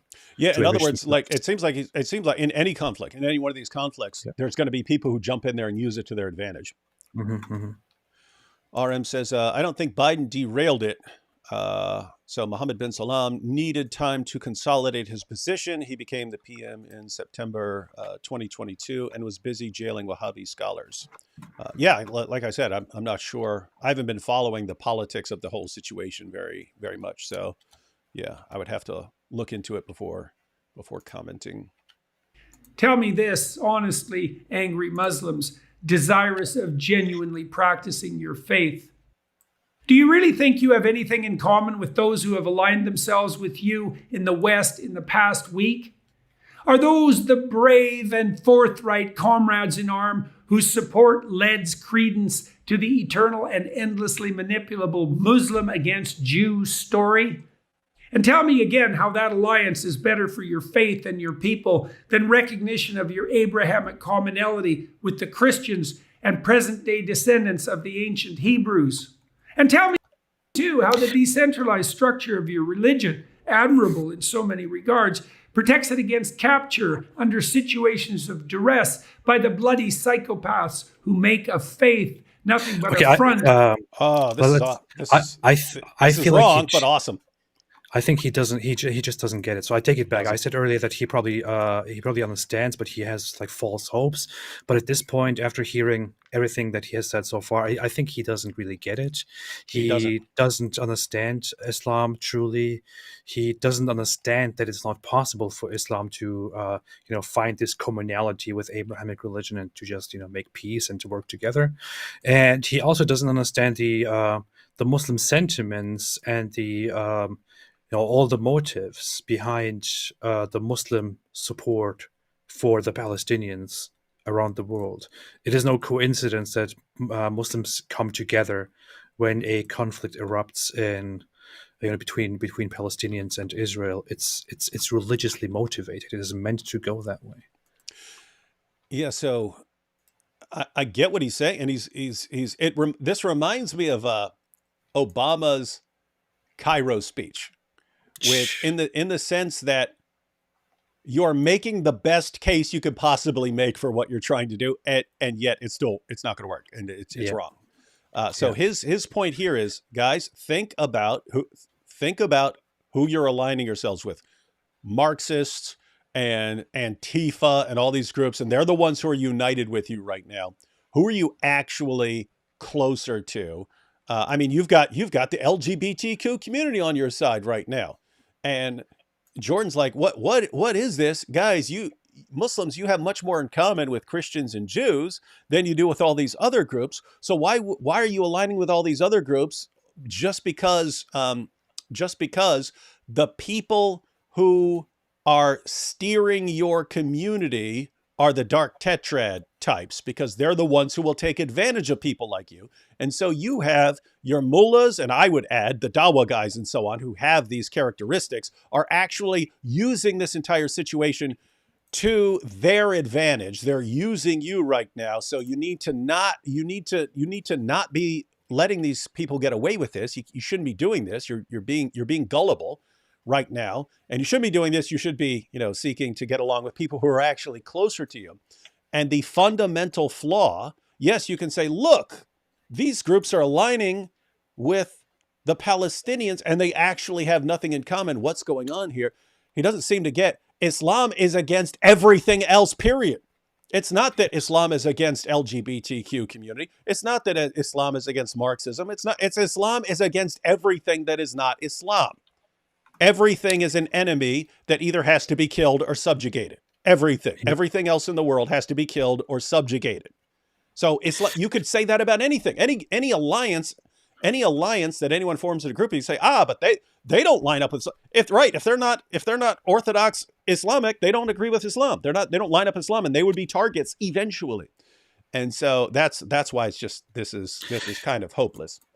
I have to say, with all due respect to Jordan Peterson, who is, I don't know, very accomplished, very intelligent, very knowledgeable, and all of that, I speak from a very humble position when I say this, but I cannot think of a single Muslim. I can't imagine a single Muslim who would sit here and listen to his words and think, "Oh, okay, no, that makes sense. You're right.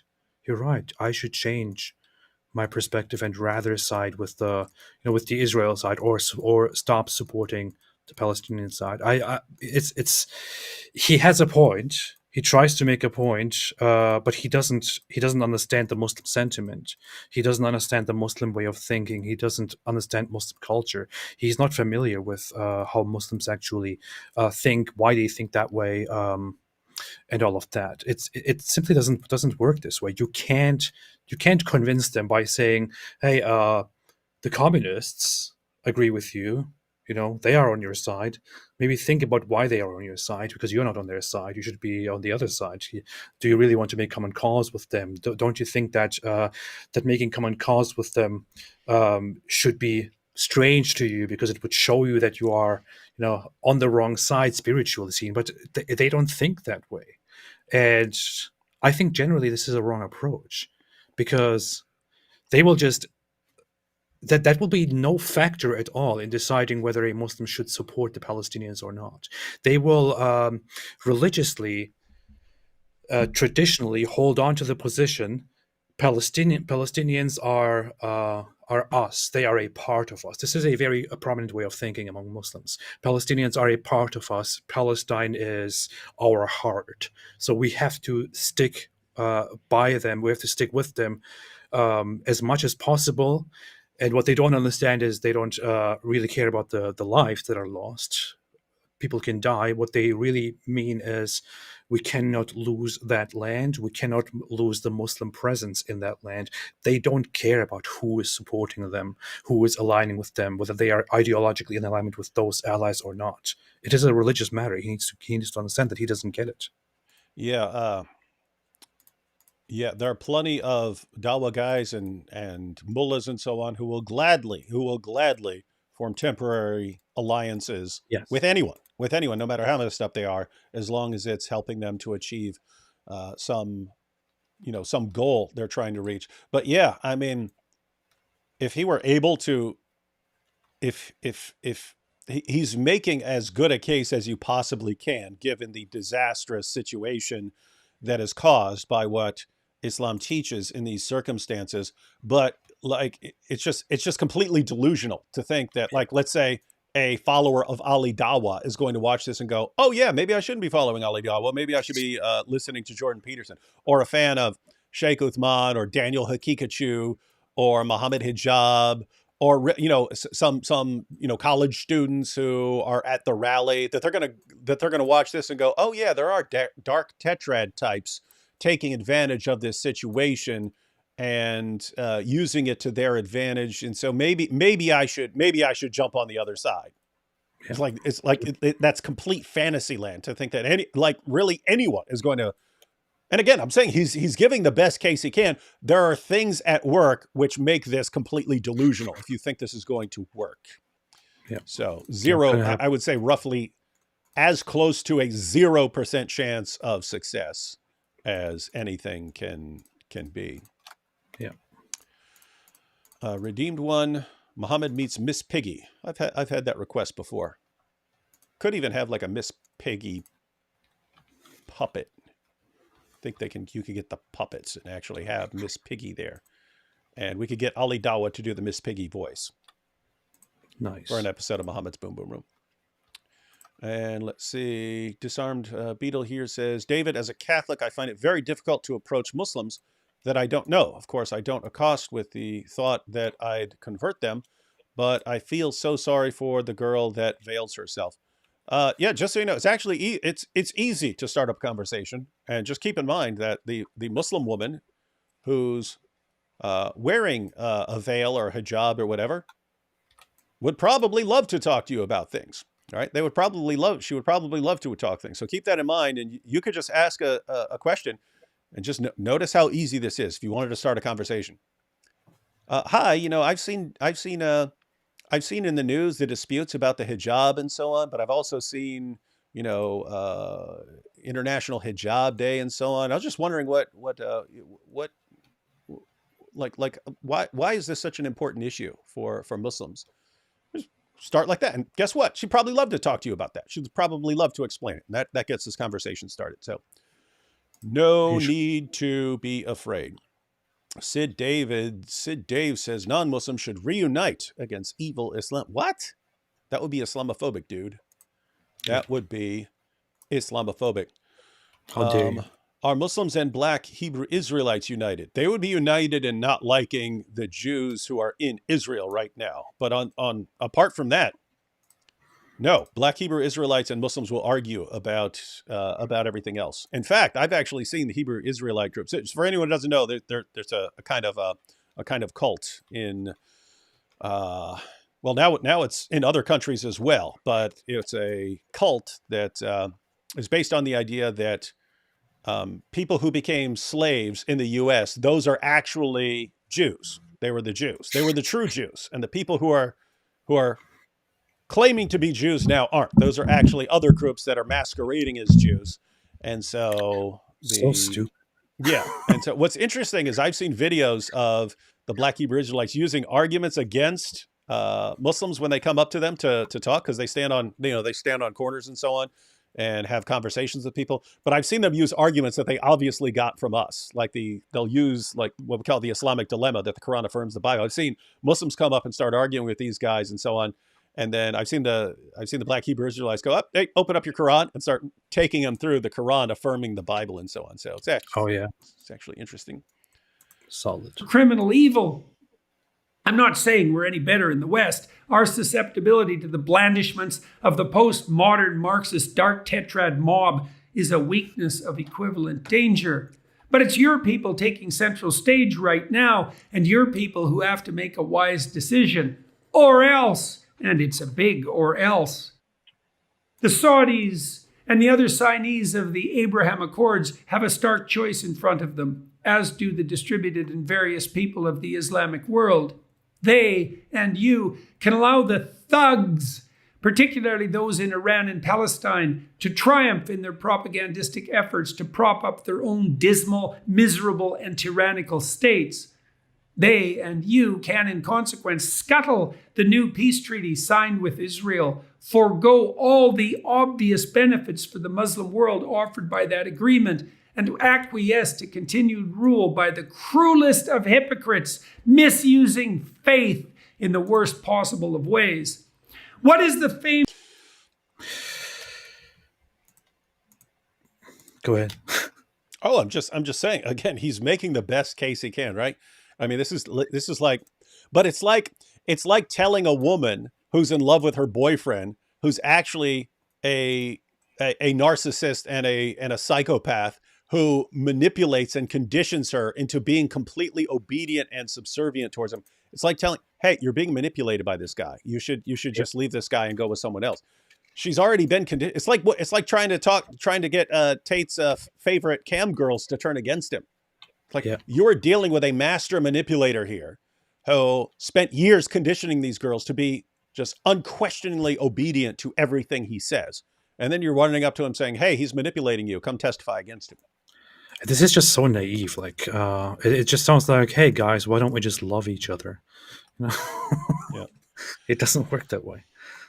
Yeah. So, I mean, again, making a compelling case, and you could actually agree with him. Hey, I mean, think about the core message. Who's trying to derail? Who's trying to derail peace and so on? It's people with the dark tetrad of characteristics who want to continue using this to their advantage, to enrich themselves and to give themselves more attention and to give them everything that they crave. They don't want peace. Those guys don't want peace. They want control. They want money. They want respect. Even as they're doing horrible things, they want people to love and praise them. That's what they want. Stop feeding them. Stop feeding these monsters that are taking advantage of this situation. That's what he's saying. Guess what? I mean, he's right in diagnosing some of the things that are going on. It's just it's kind of like how is this going to solve anything? Like, who follows any of these guys, who follows the mullahs or follows the dawah guys or any of this, who's going to listen to this and go, oh, wow, he's right? Nobody. I would be surprised if anyone. So what's the point? And here's what sucks. At most, it's Jordan Peterson's fans who are watching this going, oh, wow. So there is hope for the future of peace between Jews and Muslims. There is hope, because look, Jordan Peterson just broke it down so clearly. He's going to make a difference. I'd love to see him make a difference. It's just we live in the real world where we interact with these guys regularly, and we're thinking, no. Yeah. So in other words, he might as well just say, hey, all Tate's cam girls unite against him. Yeah, pretty much. Oh boy. Caspian says, postmodernism has created bizarre chimeras and alliances, e.g. the Squad, AOC, Tlaib, Ilhan Omar, Reza Aslan is another weird postmodern example. Yeah, that dude ate a brain back in the day. He ate a piece of brain to get people to watch his show that no one watched. There are weird alliances. Yeah, and it's weird that Jordan Peterson is one of those critics of postmodernism, and then he's just he's doing the very same thing here. Second commandment of Moses: do not use God's name in vain. What does that mean? It does not mean do not swear, or if it does, that is its most trivial warning. It means much more fundamentally, do not attribute to yourself the virtue of the divine when acting on your own behalf. Hey, check out all these names. They're not even hiding where these shekels are coming from. So we got Levi Jones, Levi. Then we got Benjamin. We're covering all the tribes right now. Benjamin, Simon. We are covering all the tribes here. They're thanking us for of the forces of darkness themselves. This sentiment is reinforced at least 3 times by Christ himself in the Gospels. First, when he says, "And when thou prayest, thou shalt not be as the hypocrites are, for they love to pray, standing in the synagogues and in the corners of the streets, that they may be seen of men." Isn't this considered disrespectful a little bit? That he actually boldly reinterprets biblical messages like an authority, and challenges like generally held ideas with his own view. I think it's hilarious that he's quoting Jesus condemning religious hypocrisy, people who do things to be seen by others. And he just quoted Jesus saying, "Hey, don't pray, don't pray to be seen by other people." He said the same thing about fasting. He's like, you need to make sure people don't know that you're fasting. Otherwise, you're doing it for show. And it's just amazing that he's quoting this to appeal to people from a religion where all of this stuff is meant to be seen. It's built into the system. Yes. It's like if you're not visibly doing these things, then you're in trouble. That's the amazing part. Then you're a boy. Yeah, why doesn't he quote the Quran? Somebody said, who was that? PC3 said he quotes the scriptures but not the Quran. Yeah, why doesn't he quote the Quran? He should go to the Quran to appeal to Muslims. Yeah, quote the Quran saying you shouldn't be doing this stuff in a way to be seen by others. I'd love to see that. Yeah. Quote the Quran saying the Christians and Jews and those who disbelieve are the worst of creatures. Maybe that will help make things better between Muslims and the Abrahamic religion. We've got Bella here. If Israel becomes a superpower very soon, which is inevitable, will they be tougher towards Islam or Christianity? They're not going to be a superpower. Who? She Israel? Said if Israel becomes a superpower, in a sense, Israel is already a superpower. I mean, compared to the people around, normally it was like back in the day, it was the United States and the Soviet Union. They were the superpowers. Then there was one superpower. Now there's China trying to become another superpower. But no, because Judaism isn't they don't proselytize the same way that like Christians and Muslims or even like communists do. You've got people who like try to get the entire world to believe the same thing. And there's only like what, 15 million Jews in the world? 15 million? So yeah. So Israel can be significantly more powerful than the groups around them. That's not what superpower means. We have Levi Jones here again. Levi. What other tribes we have? Both fighting over land that's not theirs, both imposters for past destruction of God's people. You're destined to destroy each other. This is starting to not sound like Mossad there. This is a good cover, Levi, but you have to change your screen that's a nice try. That's a nice try, Levi, but come on. Come on. You're trying too hard. You're trying too hard. All right. Second, pointing to the moral hazard in doing good works other than privately. But when thou doest alms, let not thy left hand know what thy right hand doeth. And third, when he says, not everyone that saith unto me, Lord, Lord, shall enter into the kingdom of heaven, but he that doeth the will of my Father, which is in heaven. He's quoting. Hey, Muslims will take that. Muslims will take that quotation and say, "Look! He's basically trying to say Jesus is not God. He's almost becoming a Muslim now." Yeah, but look, he's quoting a passage where God is Father. Yeah. To people who believe that Allah is not a father in any sense. There is that you only approach Allah as a slave to a master. It's the only relationship you have. Jordan Peterson destroys Islam. We got N.A. Odessa, send in the Wingalangs. That's the only real solution to this whole problem. Get Mike Winger and his entire group, the Wingalings, and they'll fix the situation. We got the redeemed one here. Do you think it's likely Hezbollah will go all in? I don't think so, but I mean, they could. In case anyone doesn't know, Hezbollah is way stronger than Hamas. Yeah. They are a much stronger, much better trained group than Hamas. With that said, Israel could crush them easily. They would just have to be very brutal in doing it. And they would just have to, so they can do it. Israel, in other words, Israel could stop them as well.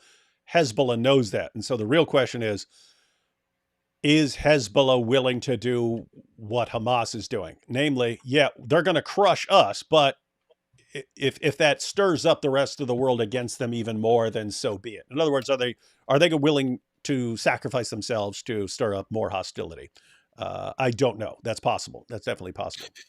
The issue is that Hezbollah is kind of like Iran's favorite pet. So if Israel actually gets into a direct, real war with Hezbollah, it's like Iran is already warmongering this whole time, and is basically trying to rile up the world and trying to cause something big. If Israel actually directly fights with Hezbollah, it will be hard for Iran to just watch. And there are also talks. Well, I also have to say, Hezbollah is only going to do what Iran says. So if they go all in, it's because Iran told them. If they don't do anything, then it's because Iran told them to do that. Mm-hmm. So they're taking orders. Yeah. Islam spent 1,300 years refining their Quran. Yeah, it's like the dark tetrad characteristics that Jordan Peterson is referring to and saying that there are leaders who take advantage of this. That's Muhammad, and like that's built into the religion. Like Muhammad is messed up. Yeah. Anyway, almost done here. Once again, the mere claim that it is religious conviction that motivates personal action is no proof whatsoever that such is the case. It is very difficult to aim upward in alliance with the spirit that wishes everything well and in keeping with the truth.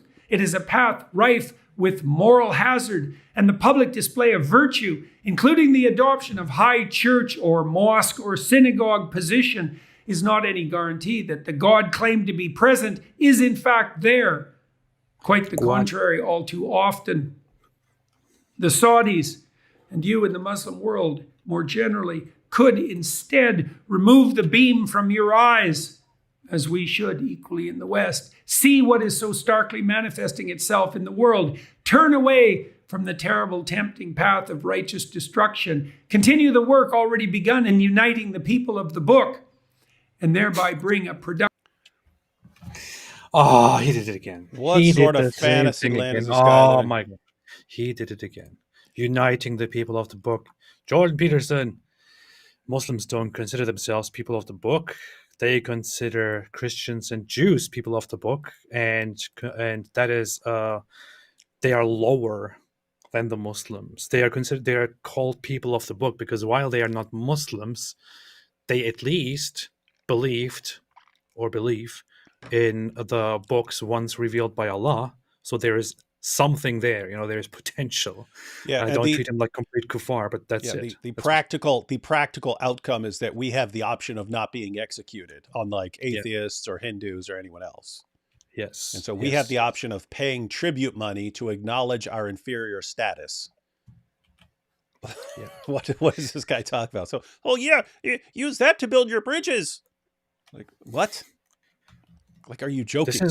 Who is this meant for? This is an improvement. Who is this meant for? Yeah. This is an improvement from Find a Pen Pal. Yeah.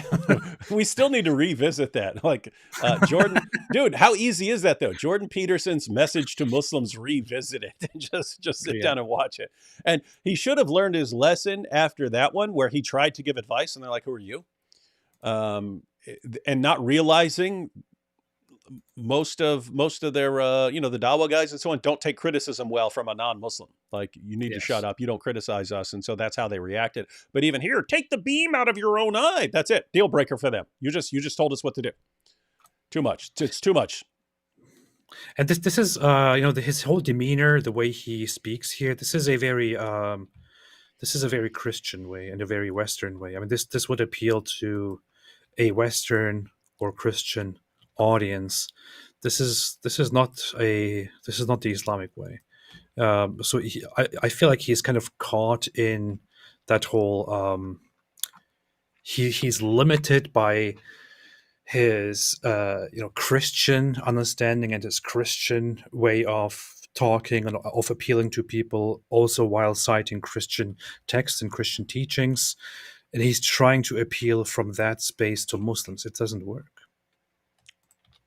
You have to yell. You have to talk like Mohammed Hijab talks. Yeah, he should do that. And in fact, I think he was trying to do that in his message to Muslims. He was talking in like an authoritative kind of condescending way, and not realizing, no, they like that from their guys, not from you. Yeah. As a former Muslim, it is hard watching my friends suggest we all coexist while knowing my former brothers will kill or dominate you. Why do you not understand that not everyone thinks like you? It's an ongoing problem. People just think, oh, this is how I think, therefore this is how other people think, and this is just the normal human way of thinking. And Stop being Islamophobic. See. I see a lot of Muslim nations opening up more to forms of secularism, even as they prosper and get richer. Would you say radical Islam is linked to war and misery? I think Islam is linked to war and misery, and people, that doesn't mean that Muslims have to follow it down that path. But yes, it is a thing that as nations get wealthier, more prosperous, they have more to lose by rocking the boat, and they tend to, and matter of fact, we talked about that in reference to Hamas and Palestine, that does Hamas really want to improve the lives of Palestinians? No, that would be counterproductive. The more their lives were improved, the more they would have to lose, the less they would want to go out and start fights with Jews who are going to bomb their houses and so on to nothing, looking for terrorists.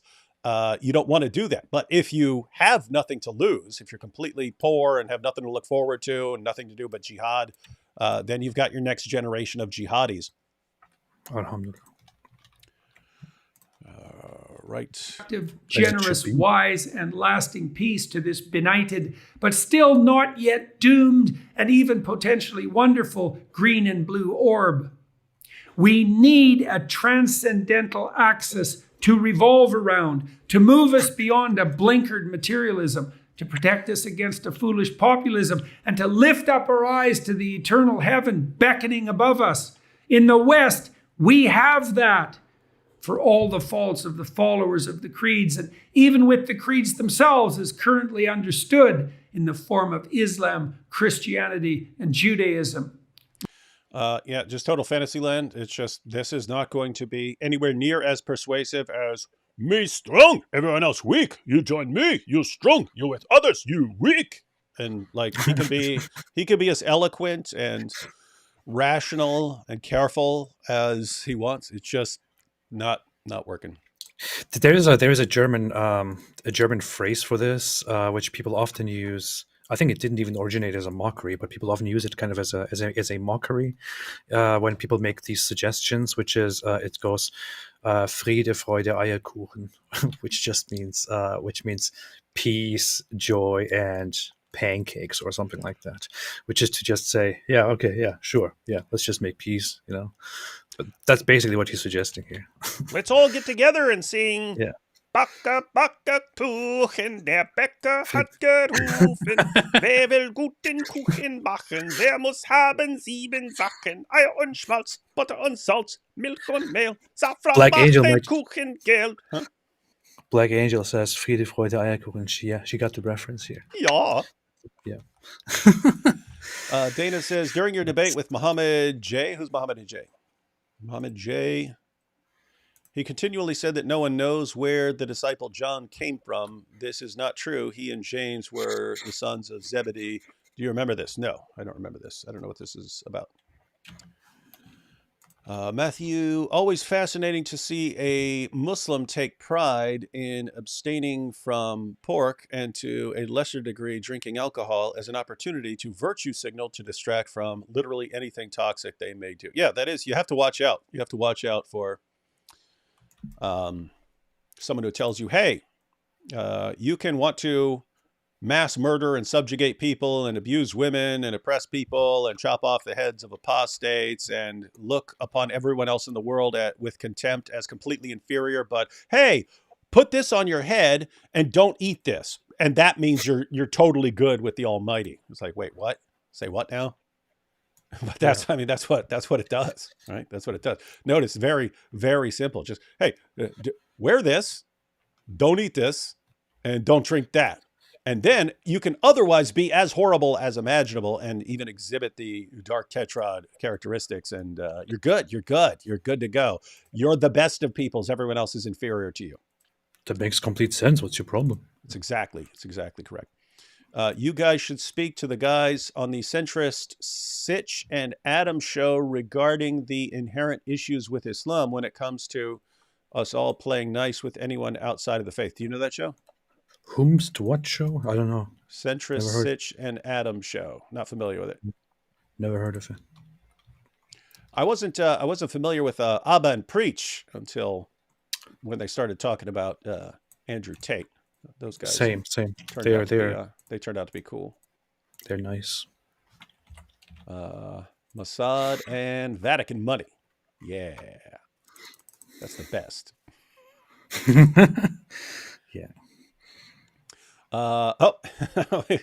We had our look at this. We had our Muslim friend here, Mercedes F1 fan, who came along saying, "No, you guys are misinterpreting that passage about slaughtering Jews. It's because they're all guilty." He said that earlier, and here he says, "May Allah reunite you with Nabil in Jahannam." Oh wow, that took a turn. That took a turn. That took a dangerous turn. Very, very bad. Hey, Mercedes F1 fan. You see what you brought on yourself? You see what you brought on yourself? Did I want to do this? No. Was I going to do this? No. What? Now look what you've done. Now look what you made me do. Now look what you've done. Now just for that, I'm going to make you an airplane.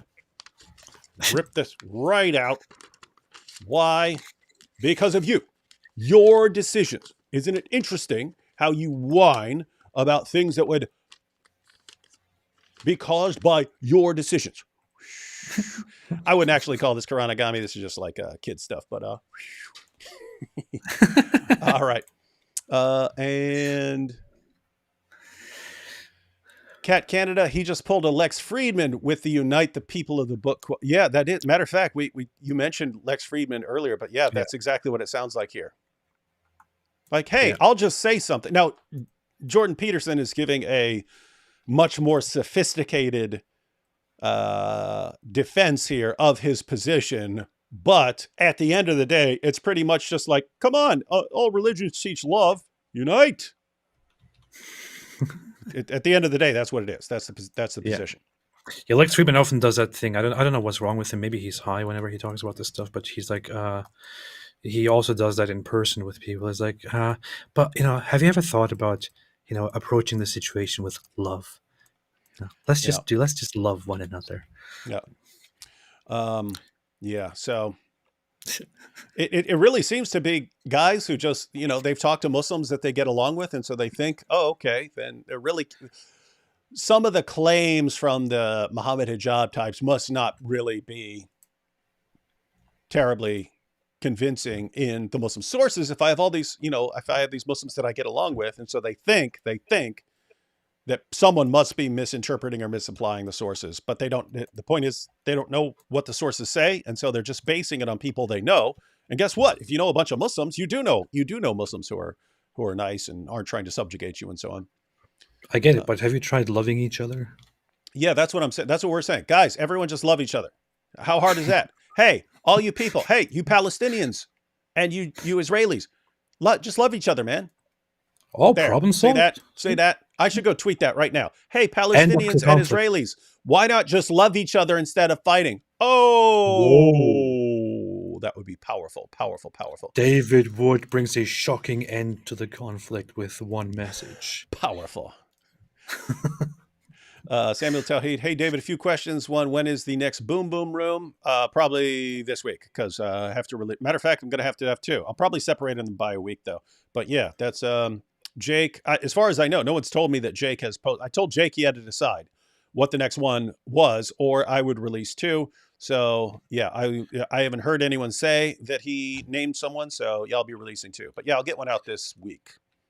Probably the Salman Rushdie one. The one with sock puppets erased. I don't remember the one with sock puppets. I don't know what that is. And what's the track called used creating Karanagami? Oh, the music track.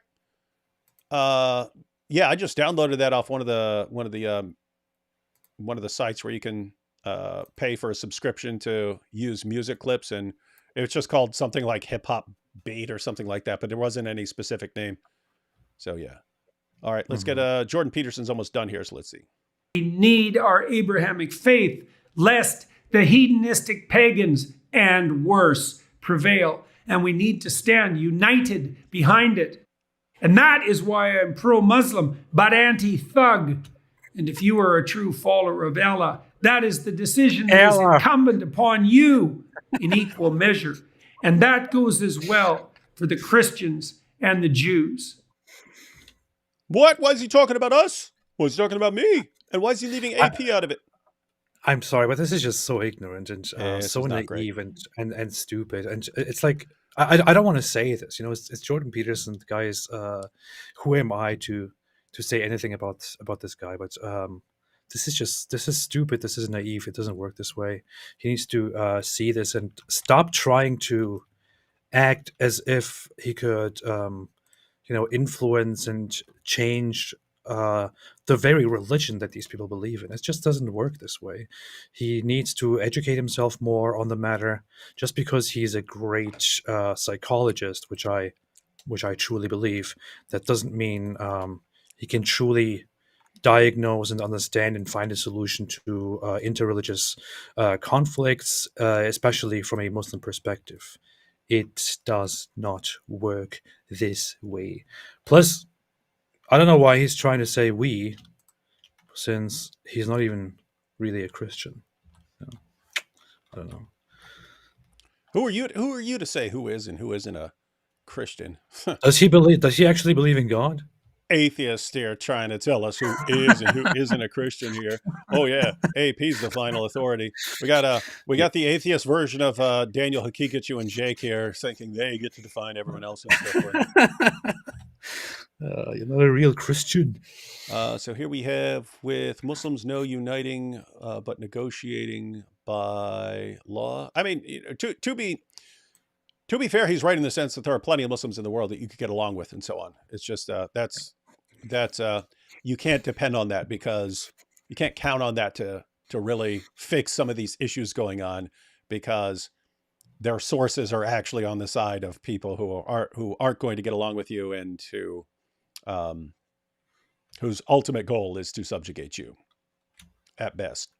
Jillian says, thanks for making us laugh. Ozzy here. FYI, the Sydney Islamic celebrations after the bombings, the people don't support this. It's good that the people don't support that. So that was the place where people were yelling, gas the Jews and so on. It's just their way of expressing their religious feelings. I shouldn't judge them. Rebel here says, considering the Talmud says that Jesus is in hell burning in feces, and that the Theotokos as a whole, I don't see how Jews and Christians can ever find common ground either. No, Christians and Jews can find all sorts of common ground. What you're referring to is you mean a rabbi has said something at some point, and guess what? You'll find various Jewish views. But notice what we're talking about when we're saying certain things are a deal breaker. Because keep in mind, like most Christians would say, that if you're Jewish, you're not okay with God right now if you do not accept Jesus, right? So what does that mean? That we can't find common ground? What are the kind of deal breakers we're talking about? Is, okay, you're trying to kill me. Your goal in any sort of negotiation or getting along is to kill me. Now, if you had random people within a group that are like that, they just personally, they want to kill you, but not the group itself, or not the foundational teachings, that would be one thing. When we're talking about Islam, we're talking about their prophet called for the ultimate extermination of Jews, the complete violent subjugation of Christians, and wiping out polytheists. Don't talk a lot about atheists and so on, but they'd be in the same boat with polytheists and so on. So that's the sort of thing we're talking about. Can we actually can we actually agree? Okay, God's going to judge, and there are these things, we have these disagreements about various things, and we can argue about certain things. When one group is saying, yeah, we actually want to murder you. That's our goal. And that's what our prophet told us to do. It's kind of a deal breaker. I also quickly to address that whole thing that the Talmud says that I read about this a long time ago. I can't exactly remember, but just to briefly look up the whole issue again, the general rabbinic Jewish idea has been for a long time that that the claim that this is about Jesus is a claim that is made but not verified, and that the name Yeshua was a very common name, and this is just an example of somebody doing something. Plus, the part of it burning in hell in feces is not in relation to that character. That is from a completely different part of the Talmud. Has nothing to do with the Talmud. I have to say, someone sent me a quote, and they were saying, "Hey, this is about Jesus," and I looked it up, and then it wasn't about Jesus at all. Yeah, like it wasn't even talking about Jesus. Didn't say one word about Jesus. And so yeah. There's it's people will put things together in a meme. I'm not gonna. No, I have never researched what the Talmud says about these. So if someone says, I can't deny it without looking it up. But in generally, probably half the time someone says that the Talmud says something, I'll go there and it's either not in the Talmud or it's just completely false. Like it doesn't say it at all. And then usually the rest of the time it's Rabbi so-and-so said it and this other rabbi said something different. And this is supposed to enrage me against Jews and make me go sign up with Nick Fuentes. yeah. Brilliant, guys. Brilliant. Doing a bang up job. Dana says, I met Muhammad Hijab. Yeah, I don't recall. I do not recall. But yes, if he says we don't know who wrote the Gospel of John, you could say, hey, there are critical scholars who say we don't really know because we don't trust what people said about who wrote these books and so on. What Muslims who would appeal to these critical scholars don't realize those exact same critical scholars, if they applied their reasoning to Muslim sources, would think that the Hadith are a joke. They would think very similar things about Muslim sources, but they would have a much better case. Because you're talking about like Sahih al-Bukhari, Sahih Muslim, you're talking about sources that are centuries after the time of Muhammad, not first century sources like you're dealing with the Gospels. Harris here says, talking about Jordan Peterson, said he's just pleasing his Muslim subscribers. I mean, that may be his goal. He might be trying. I mean, to be fair, I think he is actually trying to accomplish something good, and he's probably making sense in his head. Hey, why are Muslims uniting with all these groups that they have nothing really in common with at all? Oh, they're being manipulated into doing that sort of thing by these people, by narcissists and psychopaths and sadists who are portraying themselves as good religious leaders and so on.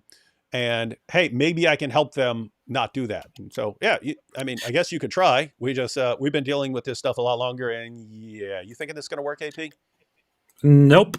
Nope. I mean, he is trying to do a better job. At least he's trying, compared to, as said, Lex Friedman, who is more like, guys, have you tried love? Yeah. All we need is love. Bop, bop, bop, bop. And why that's so insane is like, according to the Quran, I haven't counted verses and so on, but I seem to recall way more verses that talk about Allah not loving people, right? Allah doesn't love the unbelievers. He doesn't love the proud. He doesn't love the mischief makers. He doesn't love the extravagant. He doesn't love all kinds of people. He loves you. It clearly says maybe if you're a good Muslim who accepts Muhammad and is really, really faithful in obeying everything Muhammad says and not doubting anything Muhammad says, then Allah loves you. Guess what? That's not me. Right? But hey, have you tried? Allah has no love for me. Allah has no love for AP. Allah has no love for Jordan Peterson. So not helping, Lex. But hey, have you tried love?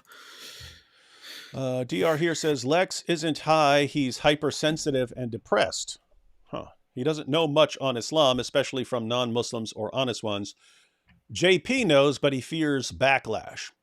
I don't know. I mean, coward. Yeah.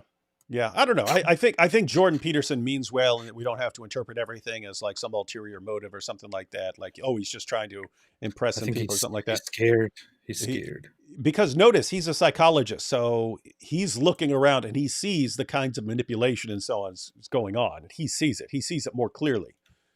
It's just, again, it's like telling one of Tate's cam girls, "Hey, he's manipulated you." Yeah, if he's has successfully manipulated and conditioned you, just saying it is not going to change it. Just saying it. I, It I would don't take know. years of therapy to get one of these girls to understand what Tate has done to them and get her to actually change her mind. We're not talking about the ones that actually turned against him. They're there for a little while and they realize what's going on. They're like, "Oh, I'm getting out of here." I'm talking about the ones who he conditioned to actually, that were successfully conditioned and manipulated. Very hard to break that. You're not going to do it with a 20-minute video. You're not going to break the conditioning of the Ummah that has been going on for 14 centuries by saying, "Oh, look what's going on. Hey, wouldn't it be better off to team up with the people of the book, eh?" Not going to work. I don't know why you're being so judgmental. They came up with amazing ideas so far. One said, "Find a pen pal," and the other said, "Did you try love?" So Yeah. these are obviously perfect solutions. Not sure what's your Yeah, problem. I don't know. Yeah, I'll just retweet that and that'll save the world. David, your first and last name together make Daoud, the Arabic name for David. That's a sign and proof. Yeah, one day I want to make argue that I'm a prophet and base it entirely on the Quran and interpreting the Quran. And I think I can make a better case that I'm a true prophet than Muhammad can from the Bible. And finally, do you have any thoughts on Imam Tawhidi? That's the Imam piece. I like him. But it's similar. It's kind of similar to the situation with Jordan Peterson. It's like, not going to work. Great. I think it's great that you're trying. I think you can do some good in the world as far as exposing various bad things and so on. Are you actually going to bring the Ummah around to agree with you? Nope. Close to 0% chance. A for effort. And finally, I'm proud to be a Christian. God bless you both. Thank you. All right, AP. We've gone through Jordan Peterson's entire video. It was actually better than I recall when I was kind of listening to it, but no more effective. No more effective than I thought it was. Like, yeah, I think he's actually making significant points about people using situations and so on to their advantage and so on. And these kind of people taking over whenever there's a conflict and using these things to their advantage, and how entire communities have been misled to actually be doing things that are going against their advantage. And they've been manipulated into thinking that this is what they have to do. And it's all meant just to enrich or empower other people. Yes, that's all going on. And I didn't see anything in that video that's going to change it.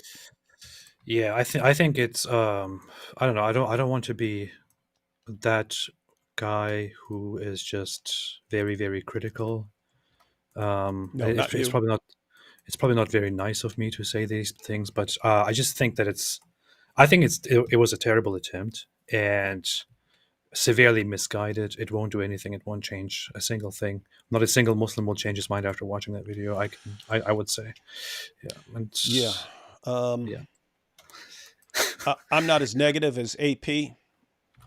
I think You're that wrong. I've changed my mind. That video is going to change the world. We've got negative AP, doesn't think anything except his channel is ever going to get anything done. Alex It's here true. said, Yeah. 1999 had Peterson as a professor. Oh, that's cool. Former student. But since 2016 gave him many good books on Islam. Spencer, Karsh, etc. And before his medical issue, he really began to get it, but he has since forgotten. Seriously sad. He means well. I mean, really, it might be along the lines of what AP was saying. He might get it and still just think. I mean, keep in mind, he's not thinking of these things as true and false. And he did say in his talk, hey, this is the situation we're in. We've got these religions and they're big. And so we got to have to do the best with what we've got. So he may be thinking, yes, all this stuff is in the Muslim sources, but there are definitely Muslims who don't take them entirely seriously as far as going around trying to implement all these things. So maybe I can work with that and steer the population as much as possible. Don't think it's going to work, but I don't know. Kind of heart's in the right place, just completely out of touch with reality as far as. Yeah, I can agree with that. I mean, it's I mean, from the way that Jordan Peterson talks and the way he approaches things, I don't know. I guess you could see how he means well. He feels about certain things deeply. It's probably a heartfelt approach where he thinks he could make an impact. But I just want to be blunt here and say it's just also a very poor attempt. Well, that's false. We got Michael Stein saying AP will hug Ali Dawa because of this. Okay, yeah, maybe. Not just because of the Jordan Peterson video, but if you combine it with Lex Friedman's tweet, then yes, AP is going to hug Ali Dawa, and Ali Dawa is going to be all for it because his heart is going to melt when he sees Jordan Peterson's video. And yes. So this is the state we're in, ladies and gentlemen. This is the state of the world. It'll all just work out. Let's all just remember love and everything else will work out. By the way, if we're talking about what's actually going to work as far as Jordan Peterson's video, again, brilliant. He made the best case that I think he could under the circumstances, but I think even a song would be better at reaching people than all this talk. So here you go. This is what'll actually get the message across. Ain't gonna follow no child molester, sex offender, prophet pretender. Ain't gonna follow no child molester. Islam's not for me. Islam's not for me. Islam's not for me. And that is how you bring about world peace, ladies and gentlemen. Catch you all next time. Bye-bye.